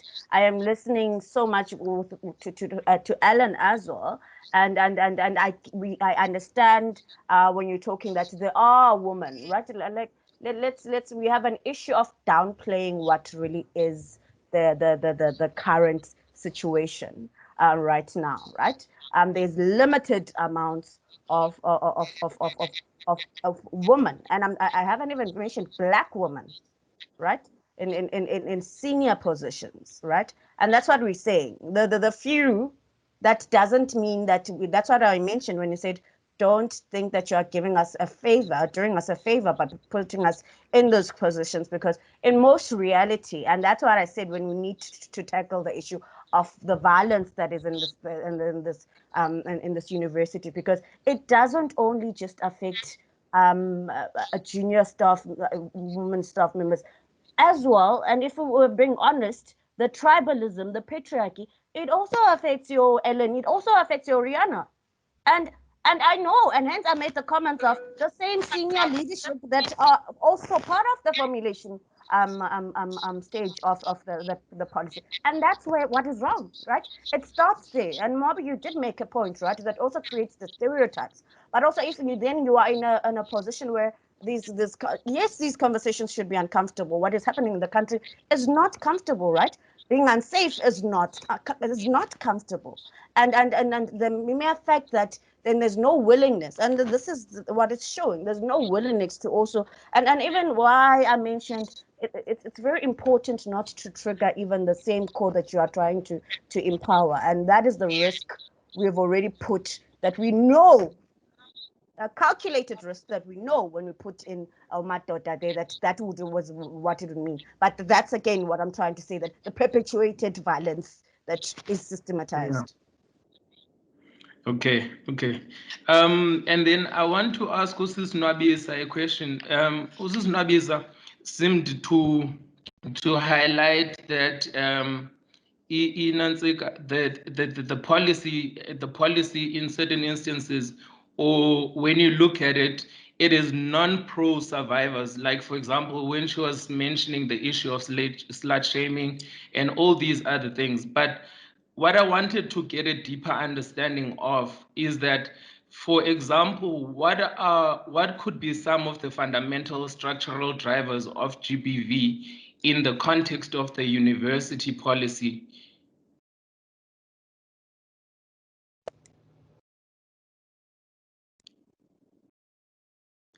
I don't know, Sis Nwabisa, if you heard my question. I didn't hear the last part. I hear you saying that in terms of the policy, what could be the structural drivers, and then. Yeah, I was asking what could be some of the structural drivers of GBV that, like, for example, in terms of the policy that still need to be addressed. When you are analyzing the policy, what are some of the structural drivers of GBV that you feel that they are fundamental or could actually assist the institution to actually gain further ground in terms of what it has already done at this moment? Okay, thank you very much, Jongo.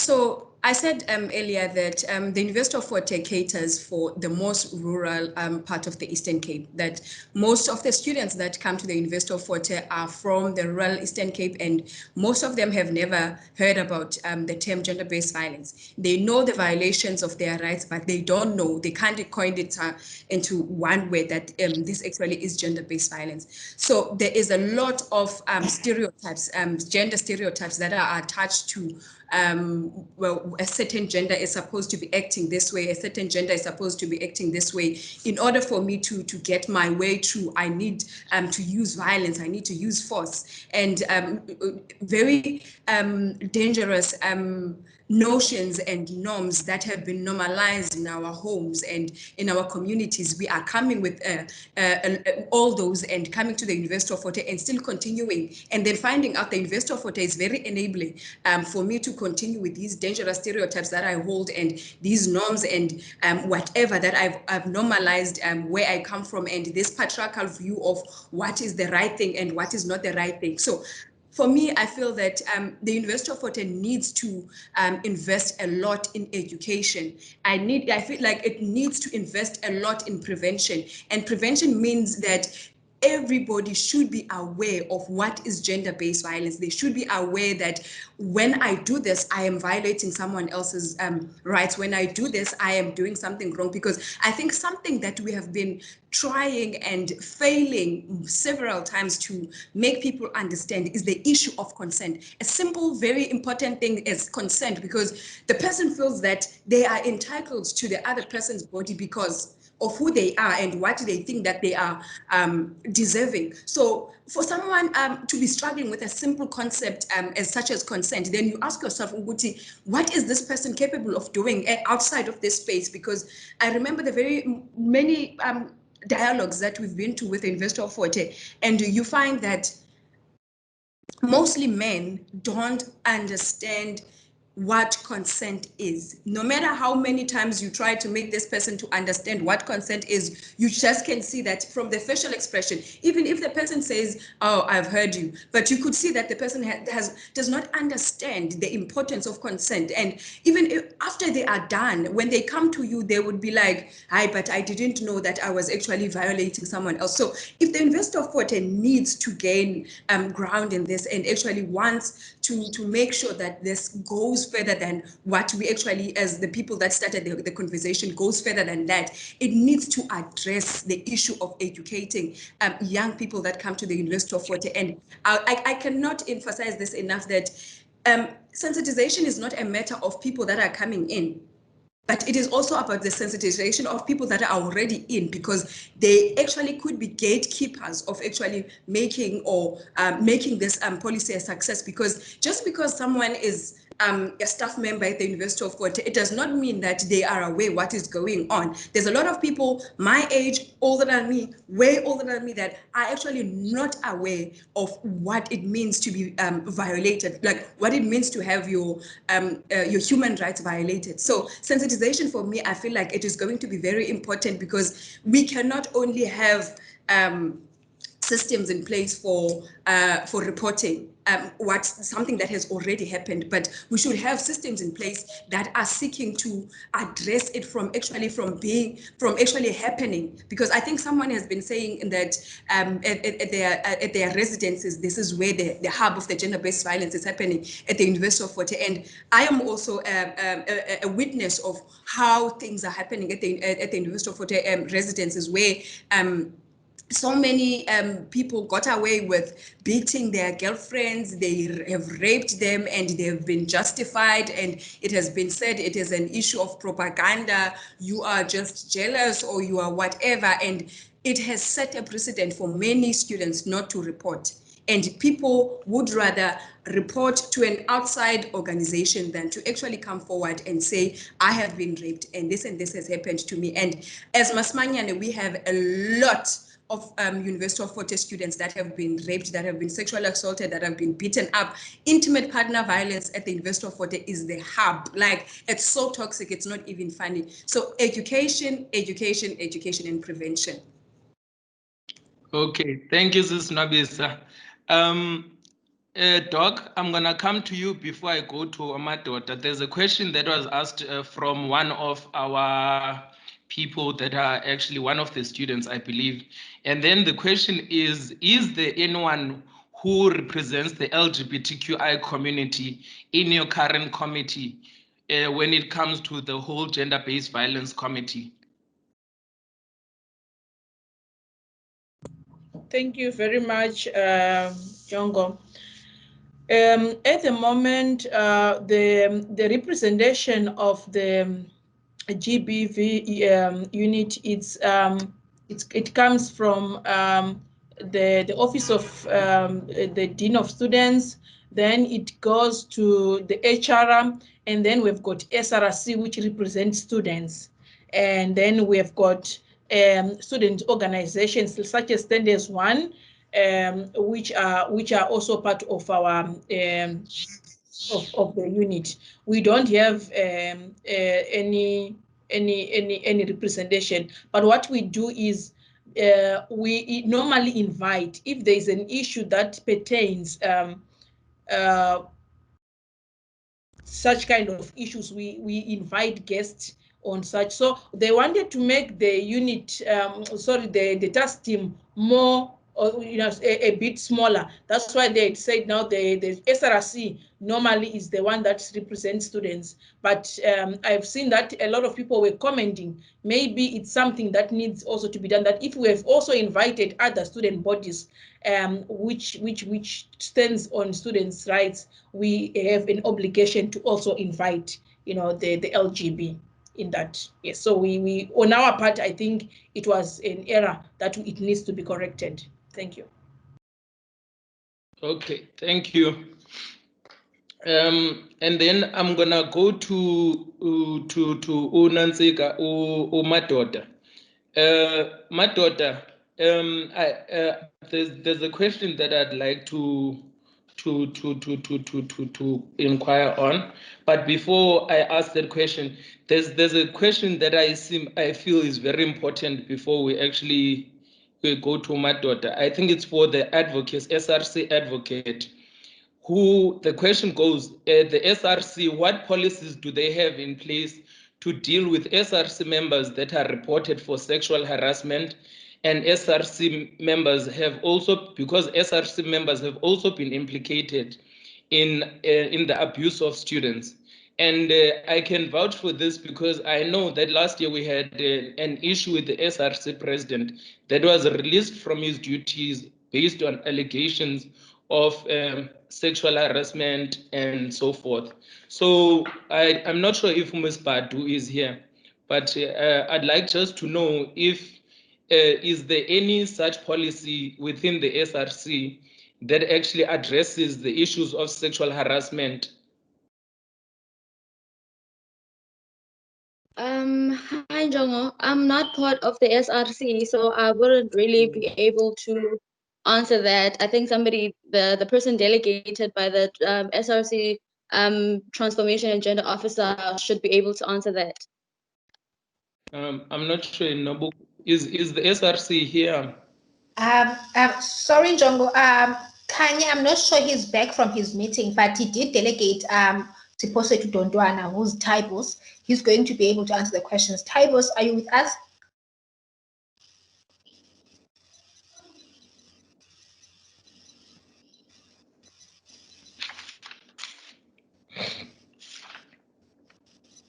I don't think we type also con.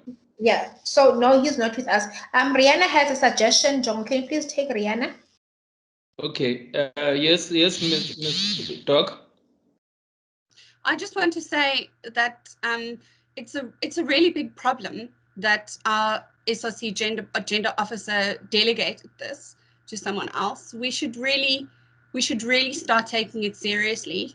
That, I mean, this is an important platform for the SRC to also be there. There are questions directed at the SRC, and I'm very disappointed. And I think that this shows something about what we still need to do in terms of fighting against GBV at Port Hay. Thank you. Yeah. No, I totally agree with you, Doc. I totally agree. Mr. Matota.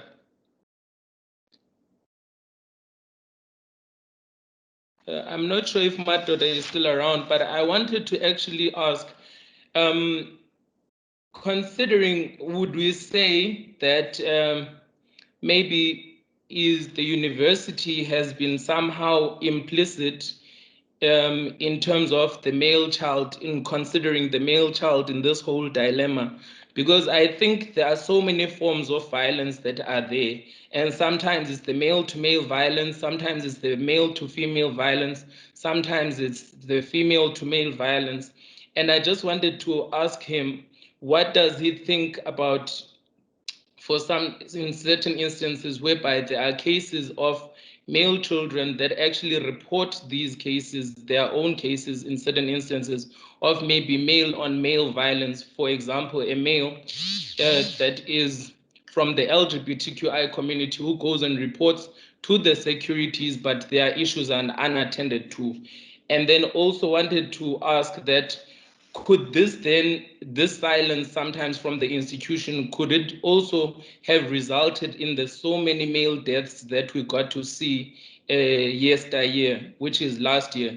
That is the question that I wanted to direct to Mr. Madoda Ludidi, but I'm not sure if he's around or not.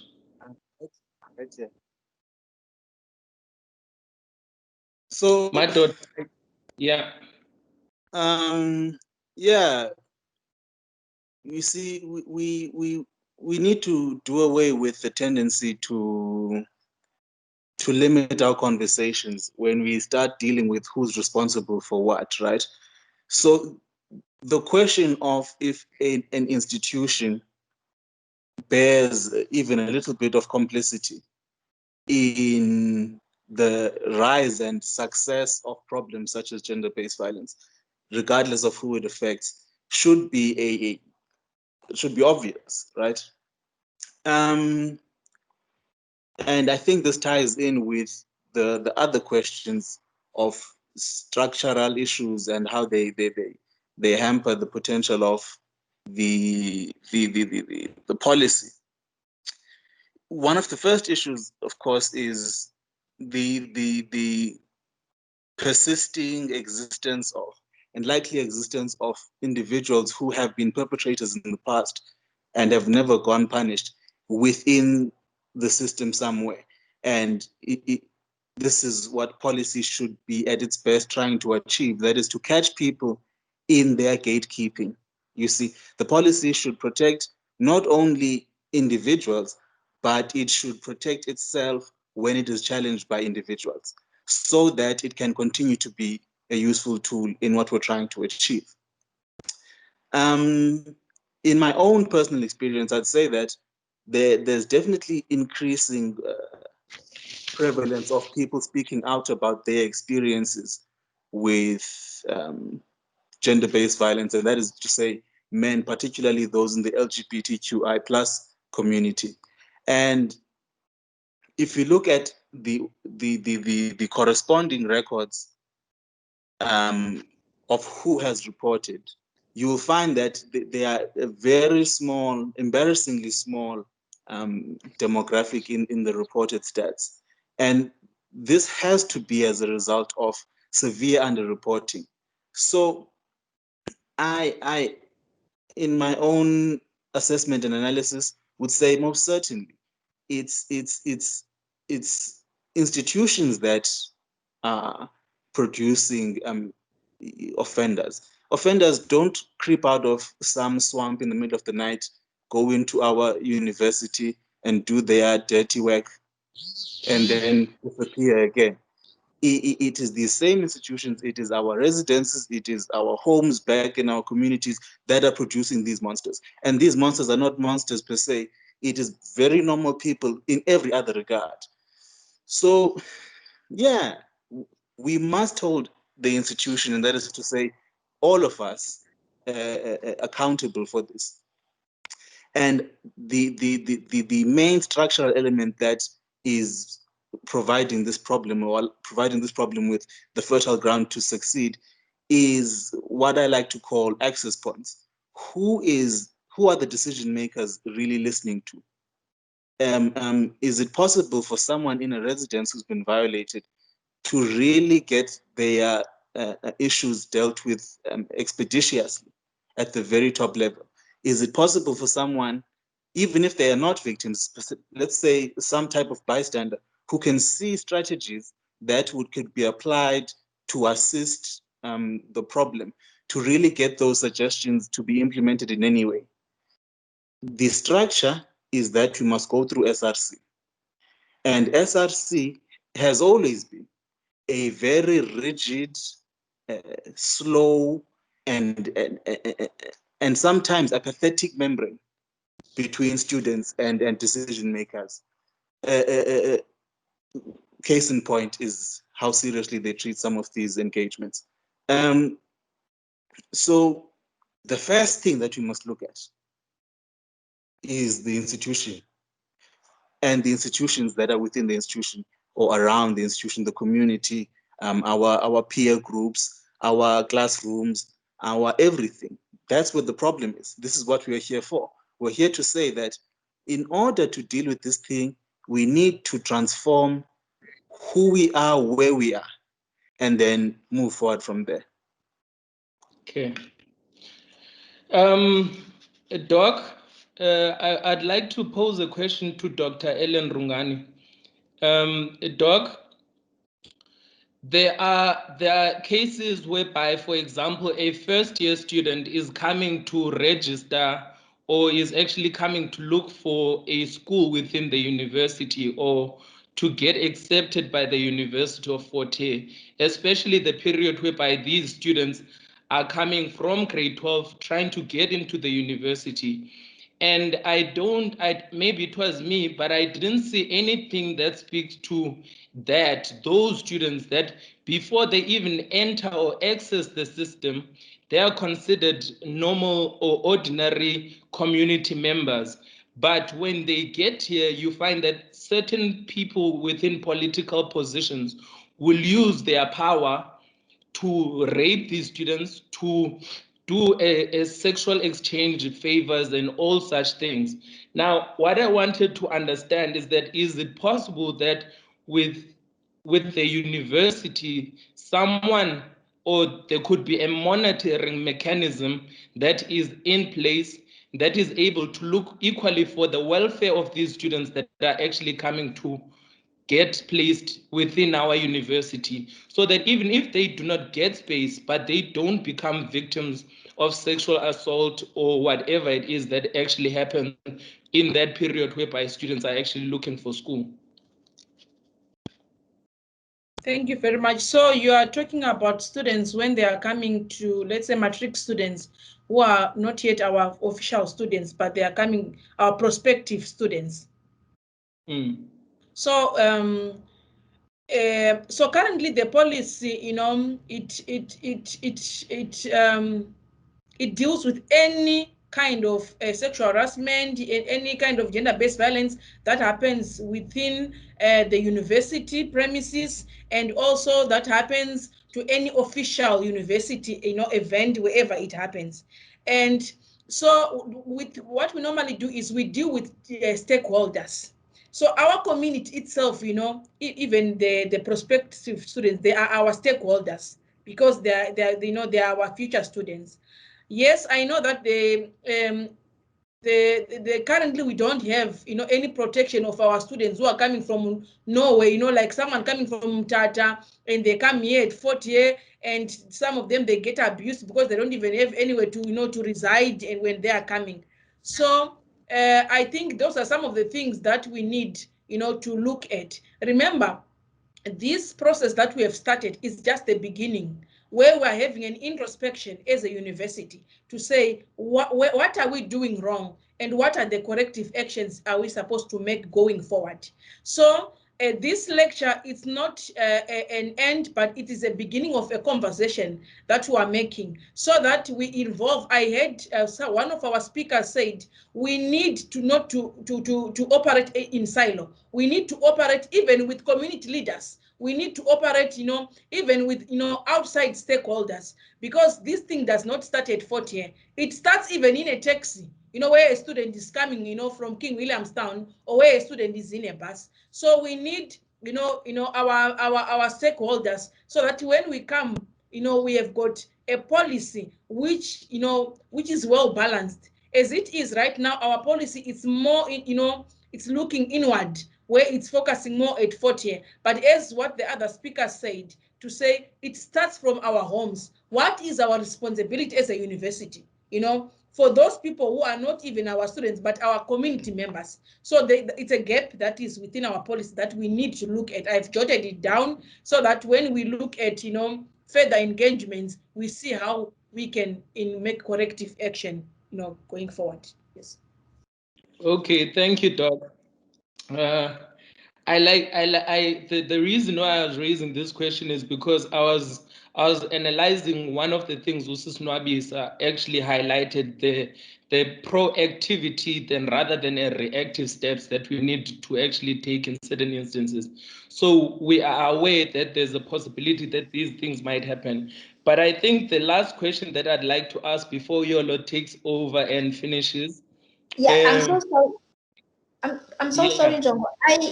We have Yonwaba. She raised her hand up. Can you give Yonwaba and the Gender and Transformation Officers proxy to just give their views? We have to rush to the VC because time is against us. The discussion is lovely, very important that we have this discussion. So can we give maybe Yonwaba and Disposa to a chance to just air their views, and then we move on? Is that fine? No, that's perfect. Great. Yes, it's your name. I was just looking at the chat box, and Usis Nobisa has just highlighted something very important, and that's the Right to Learn initiative. Initially, when the Dean launched the Champions Against Gender-Based Violence, and we had a workshop, we touched on it, and we touched on the basis that it's really politically affiliated, in the sense that when prospective students come to the university to look for school, they are the first people that they land onto. So we had initially suggested that we have people that will be there to actually educate prospective students about gender-based violence, and to actually make them understand what gender-based violence is, and to actually let them know that there are people who are on campus for that, because it's really the honest truth that the politicians aren't really going to tell them that we abuse you, because they know that the students are very vulnerable, and that they'll take any word that they get from the politicians, because they are the first people to like have access to So we had initially suggested that we have people from the Champions Against Gender-Based Violence, or we can have people from Stand as One. But it also became a hindrance when we were supposed to come back because political parties had already taken over the residences. So we didn't really have the space to actually find ourselves there and to just intervene. But I'm hoping that because I'm part of the task team, Yologazi and I will actually get the task team to allow us to be there on when schools open, so that we also have access to the students, so that we actually teach them about these things. And also, I'd also like to put it to everybody that's here, to the VC, that can we please have the policy during orientation? Can we please have somebody from the task team or any GBV society to speak at orientation, so that the students know what they're getting into from the very onset, so that they know what happens at university, what support is there for them. Because I think if we do not infiltrate them when they are still very fresh, 6 months down the line, they are already manipulated by outside people, by perpetrators, and they're already brainwashed into thinking that anybody who talks about GBV will always have propaganda, because people are against political parties, people are against just people in those political parties. So I think we also need to look into a right to learn, as we always have cases that stem from the right to learn. I have there's a girl that spoke out in one of the Forte pages, and she also had an incident during the right to learn campaign, but it was pushed under the rug because only political heads were there. There was nobody from from the GBV side to actually let her know what happened and that she could actually report it. Because though what happens is that the people at the Right to Learn are considered to be very connected in the university, and they are told that if you want to report, then there's a problem, like your case is not going to be listened or solved, because they know people in high places. So I think we really need to look into that. All right, captured. Ude Wafika is typos around. It doesn't seem to be responding. Yes, I'm here. Put in wrong. Oh, all right. So, typos, in your view, there was a question that was asked if the SRC has actually does it have a policy in place to curb SRC members who are perpetrators, or do you guys just leave that to your organizations? Or how does it function, or what is there in place by the SRC to curb other SRC members from harassing students? Since we have seen that there's been a rise when it comes to people exploiting their power. Thanks, Program Director. Let me first apologize on behalf of the entire SRC for arriving late, maybe for connecting late when we have been called for a longest time. Let me first apologize for all gender and legal office for not making it in this meeting. He's occupying 2 offices at the same time. He's gender and legal officer, and that means he have so many duties. As we speak, he's in a DC a case. Is discussing issues that affect students and the institution at large. Because as I understand that even the issues that affect this meeting have a relation with the legal matters, which is where he belongs now. And now he's in that meeting. So I would like to apologize on behalf of him. And on my side, I've reported to Yolo stating that, no, I'm struggling with the connectivity. But I've managed through the calls that I got from Manyongo that there's a need for an SRC in this meeting. Then I managed to get in. Coming to your question, Program Director, SRC does not have specifically a policy that deals with GBV, but in the Constitution of Student Governance, there is a clause that assists us in dealing with such matters, because there is a section whereby the SRC took an oath on that if you manage, you happen as an SRC, you put the name of the SRC in disrepute, then you must desist from all your duties, meaning you are going to step aside until the legal route took its course. That means it is addressed in that process. But I think because of this interim SRC, we are also calling for the review of the student governance. There is a need to have a clause that speaks specifically with the issue of GBV police, because GBV case, because we are all aware that even the leaders do participate in these things of being the perpetrators, because we have also seen last year where the SRC president, the then SRC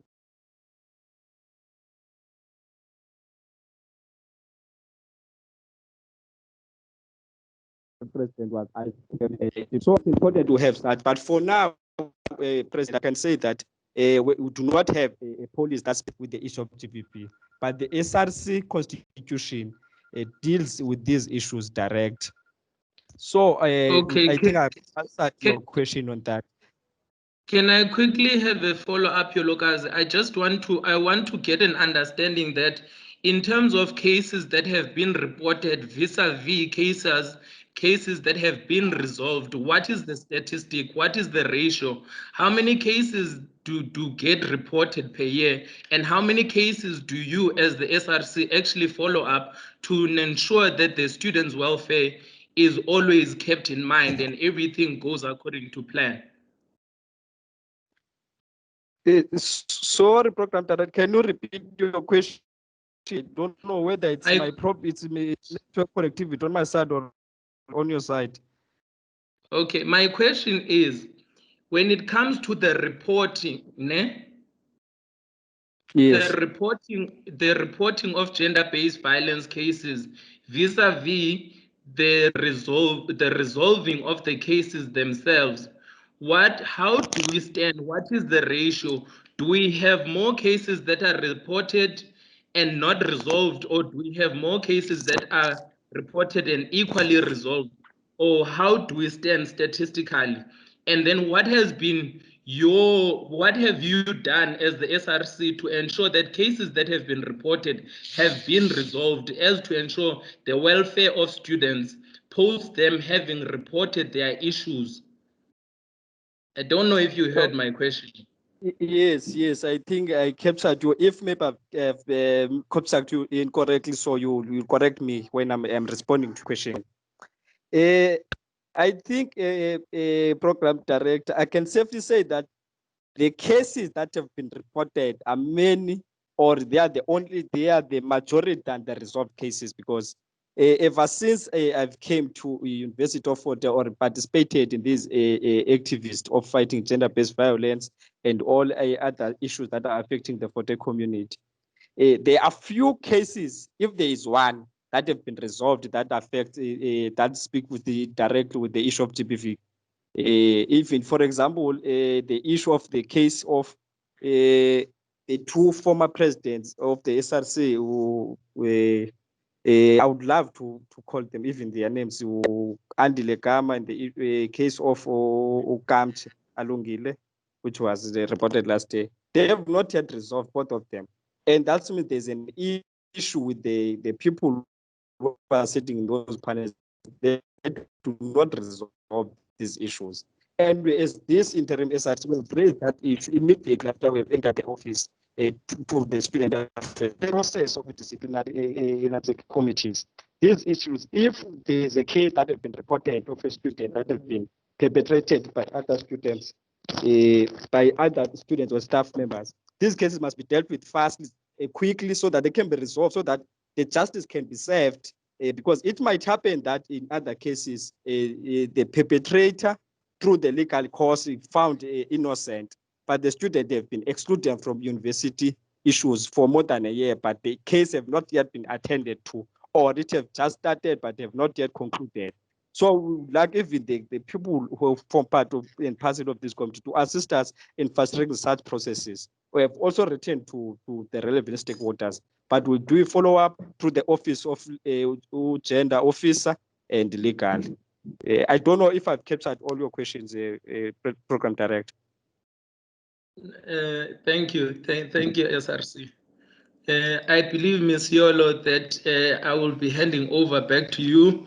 And just to flag something, I believe personally that death happens in so many forms, and so many of the students of Forte have died in various forms within the institution, whether it has been through institutional culture that muffles them from being able to voice the things that they have experienced, whether it is them being actually raped in the institution and no follow-ups have been done, whether it is them being actually made secondary citizens and being dehumanized through various forms, through many different platforms that people within powers and positions use.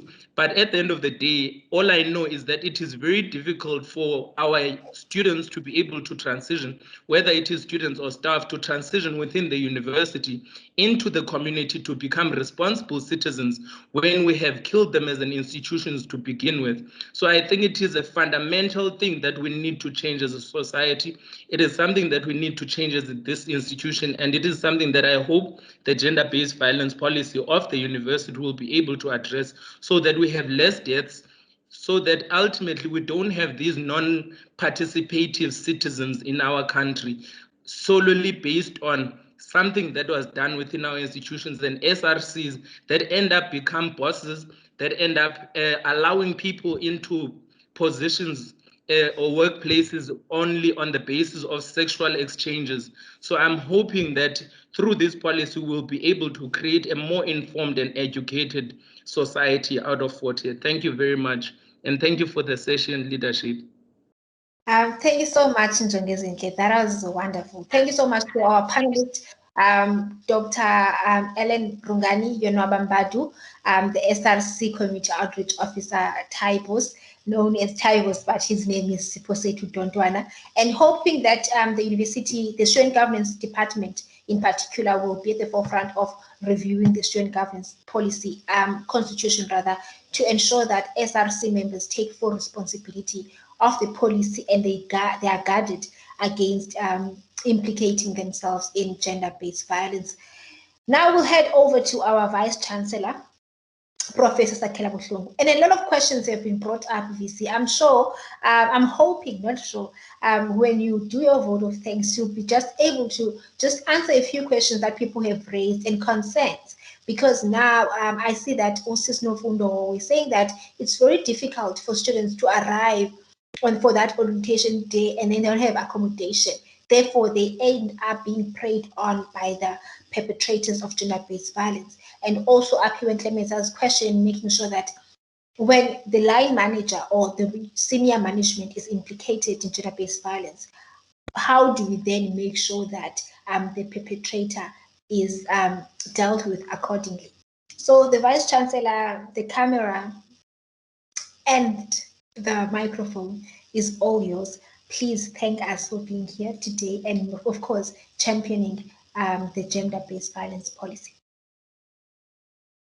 Thank you very much, Yolo, and thanks to everyone else involved, the task members of the task team, and various other people who've played a role. Thanks to the people who organized institutional advancement, played a role. I'm aware. And then, of course, to the three speakers, I was intrigued. In fact, I wouldn't mind if we could go on for the whole day with this kind of discussion, because it's very productive and it's very useful. And in fact, it's a discussion whose time has arrived. I think what the one person did, I think the SRC person did, is suggestive of something we should move into in future with these discussions. Where we need to name people. People who have been through the processes, who have been accused and who have been processed, we need to name them. So that class Puma here, we know, because if we don't know, we speak in euphemisms, then it's a problem. that in itself serves to protect the people. I'm not going to say anything about the policy. I think very piercing comments were made about the policy, and there were even Dr. Rungani, there were also areas where people were pointing out blind spots in terms of the policy. And of course, people are commenting that those should now be focused on. For example, one person even said, is there on the task team itself, is there for LGBTIQ people, are they represented in any way? Is there a way that the policy addresses those questions too? So there's many issues. I'm not going to address all of them, but just in thinking, it's first of all to bring all of these issues up. The question of political power, Aphiwe, you raised that question, how it gets used to actually oppress women some more. In fact, let me link it with a comment I was going to make, a brief comment. We have many political and other organizations on campus, many, and all of them, they draw money from the budget. But frankly, I still need to see the role of these movements on gender-based violence issues. They should be centrally involved. They should be part of that movement to address this issue vigorously. But you don't see them. In fact, it may be the case. It may be the case also that the very notion of leadership in these young people's kind of associations is infused with the notion of patriarchy itself, that in itself. And we need to raise this question some more. I would have liked to see many of them here participating, sitting through this very important discussion. So that's very much, it's a point I take up. In fact, it's a point that we should debate some more. This question about power. And of course, somebody mentioned the issue of the former president, Kamche. Some of you will remember, because it was in the public domain, will remember some of the issues around his case and issues to do again with power and using power or abusing power to bully young women and try to extract sexual favors from her. So those are some of the issues that are very important that we need to address. I take the point, the bias, we need to have the bias in favor of and not against women when we do recruitment, deployment, and pay for staff and personnel in the university. And that applies not only to full-time positions, but also to contract positions, as well as some of those kind of student assistantships, tutorships, and so on and so forth. That's something, Dr. Tlati, we need to take on board very firmly here. I've also said, and I'll give you a very important example. There's the Faculty of Science and Agriculture produces generations, many Black women PhDs. Okay? It produces many of them. But give me one who has been employed by the faculty. Give me one. And it's something that now should be done vigorously. We should not tolerate that thing. If we can produce them, then they should be good enough to work for us. In a science faculty that is predominantly male in terms of its staffing, academic staffing. So I just wanted to flag those as issues again, because I want everyone to have some take home here. Aphiwe raises this question quite forcefully. What if a member is accused? My view, a senior member that is, my view is that person gets suspended. That person should be suspended. We have not had a person at the level of the dean, at the level of the dean or the director of HR, which is a grade 4 in our structure. But we've had a person at the level, at grade 6 level, who has been dealt with by the university and processed and has been dismissed. As a matter of fact, the case was so bad because it's a case that occurred in the same night, on the same night that I was on ENCA checkpoint, trying to grapple with these things with the media. That following morning, as I was busy fielding these difficult questions, there was a rape case by a staff member, a senior staff member, who has since been dismissed. So I'm saying yes, in a way it's hypothetical, but that is the most senior we've gone so far.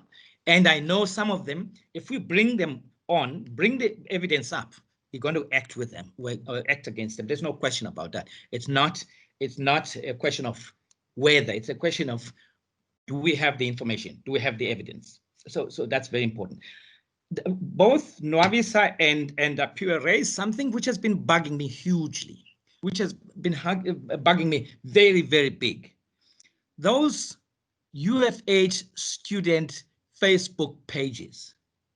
I'm sorry, Dr. Rungani, if all the activists here, and for that matter, the Dean of Students, and IT, and institutional advancement, marketing and communication, if you don't do anything about those pages, then you are just as complicit.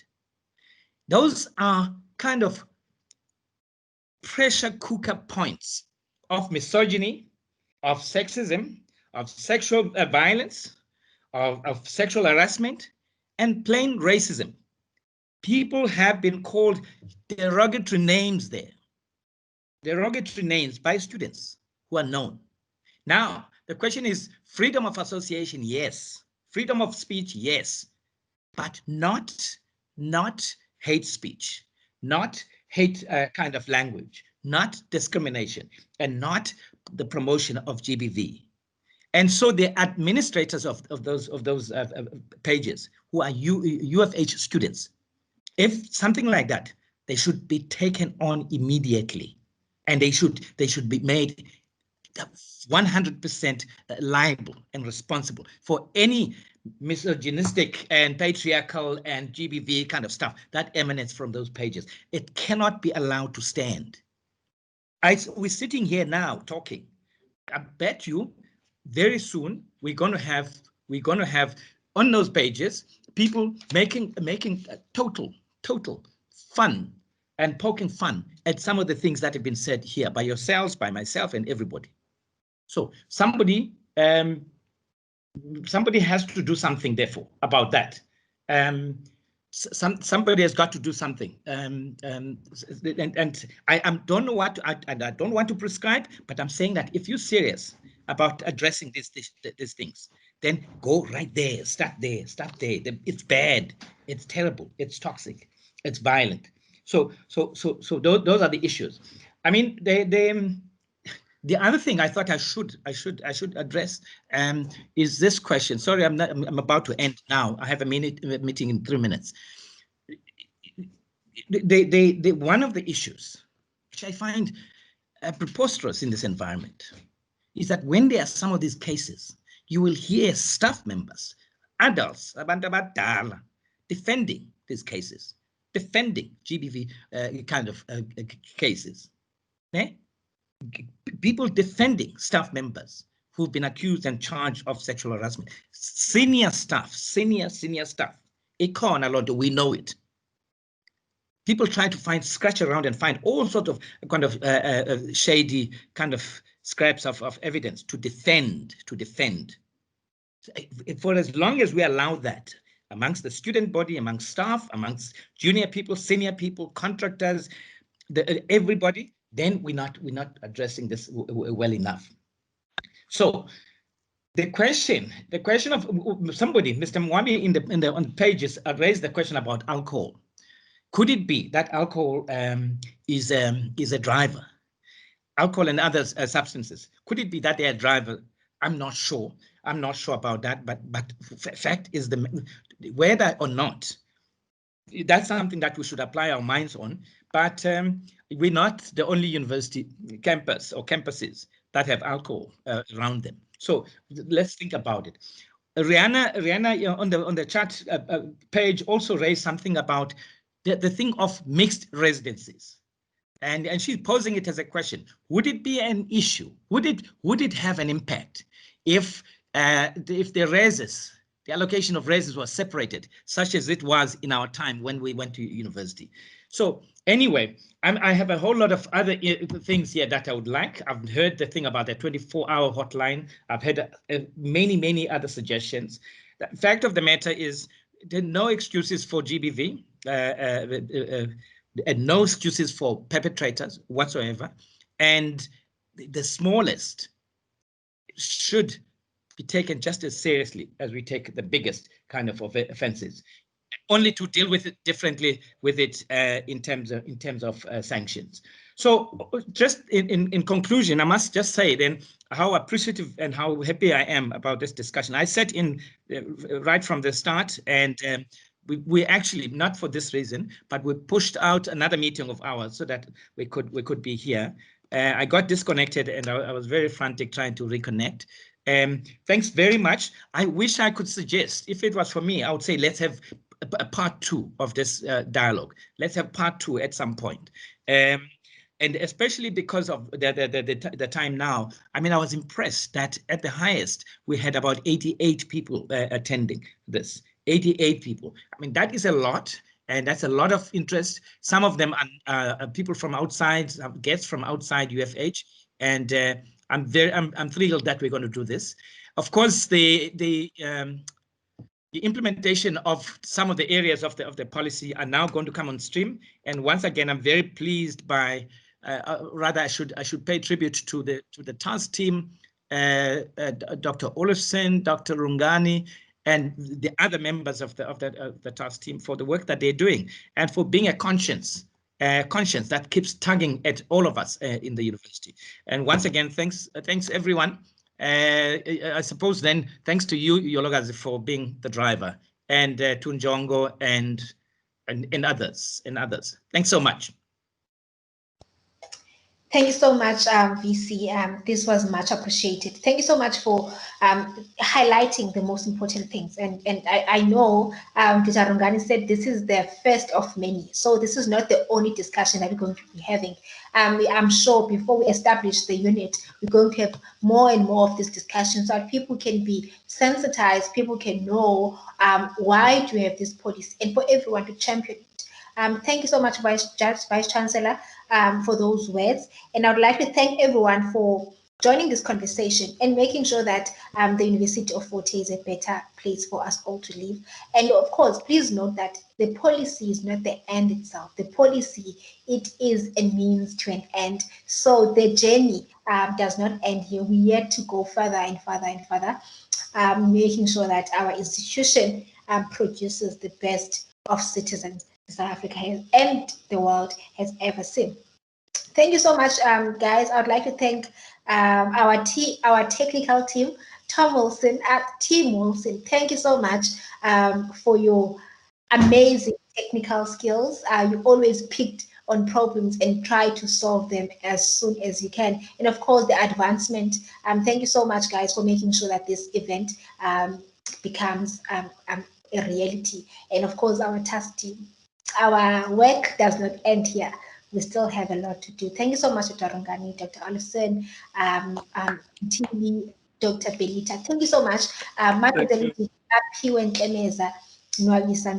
Thank you so much, guys, for giving us insight, giving us your intellect. It was much appreciated. Of course, we'll come back to you guys for more information, to invite you again to such events. And of course, thank you so much, and the champions, the Dean of Students, making sure that we have a group of students who are going to dedicate time in ensuring that other students feel safe on campus and they are well taken care of. And thank you so much to the SRC, the General Transformation Officer, and Typos, the Community Outreach Officer. And we're hoping that this SRC is going to draft a different narrative about the existence of SRC, especially politically elected SRC members. And of course, I would like to thank Njongo Baliso, our facilitator, for the panel discussion. You did an amazing job. Thank you so much, Njongo. Guys, have a lovely afternoon. I'm sure some of you are already hungry. You want to go. At least you have 10 minutes before your next meeting. Have a lovely day. Love you lots. My name is Yolo Cousin Food.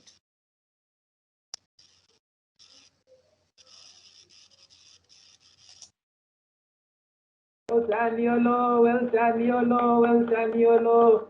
Well done. Well done, Yolo. Well done. Wow. Thank you, Happy Way. We promise you, Happy Way, next time things will be different. I know. I'm so proud. I'm so proud of you guys. the first. We should get better laptops. Could have been worse. Okay? Could have been worse. But we move on. Thank you so much, We should everyone. get better laptops and better cell phones, better earphones. Yes.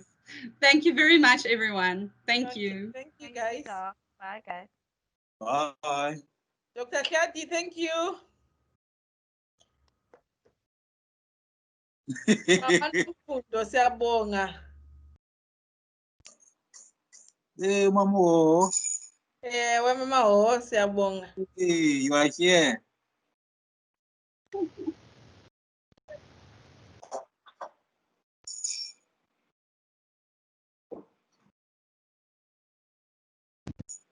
Rihanna. Nah, man, so I'm.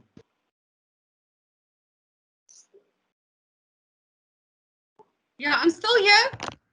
But I was going to say, can you see my last message on the group thing? I saw that. And we should. You're right. We'll get minutes of the meetings and we'll have submissions. That's a very good idea. Thank you very much, my daughter. So. Thank you.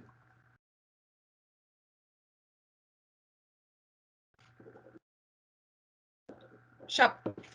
See you soon. Bye.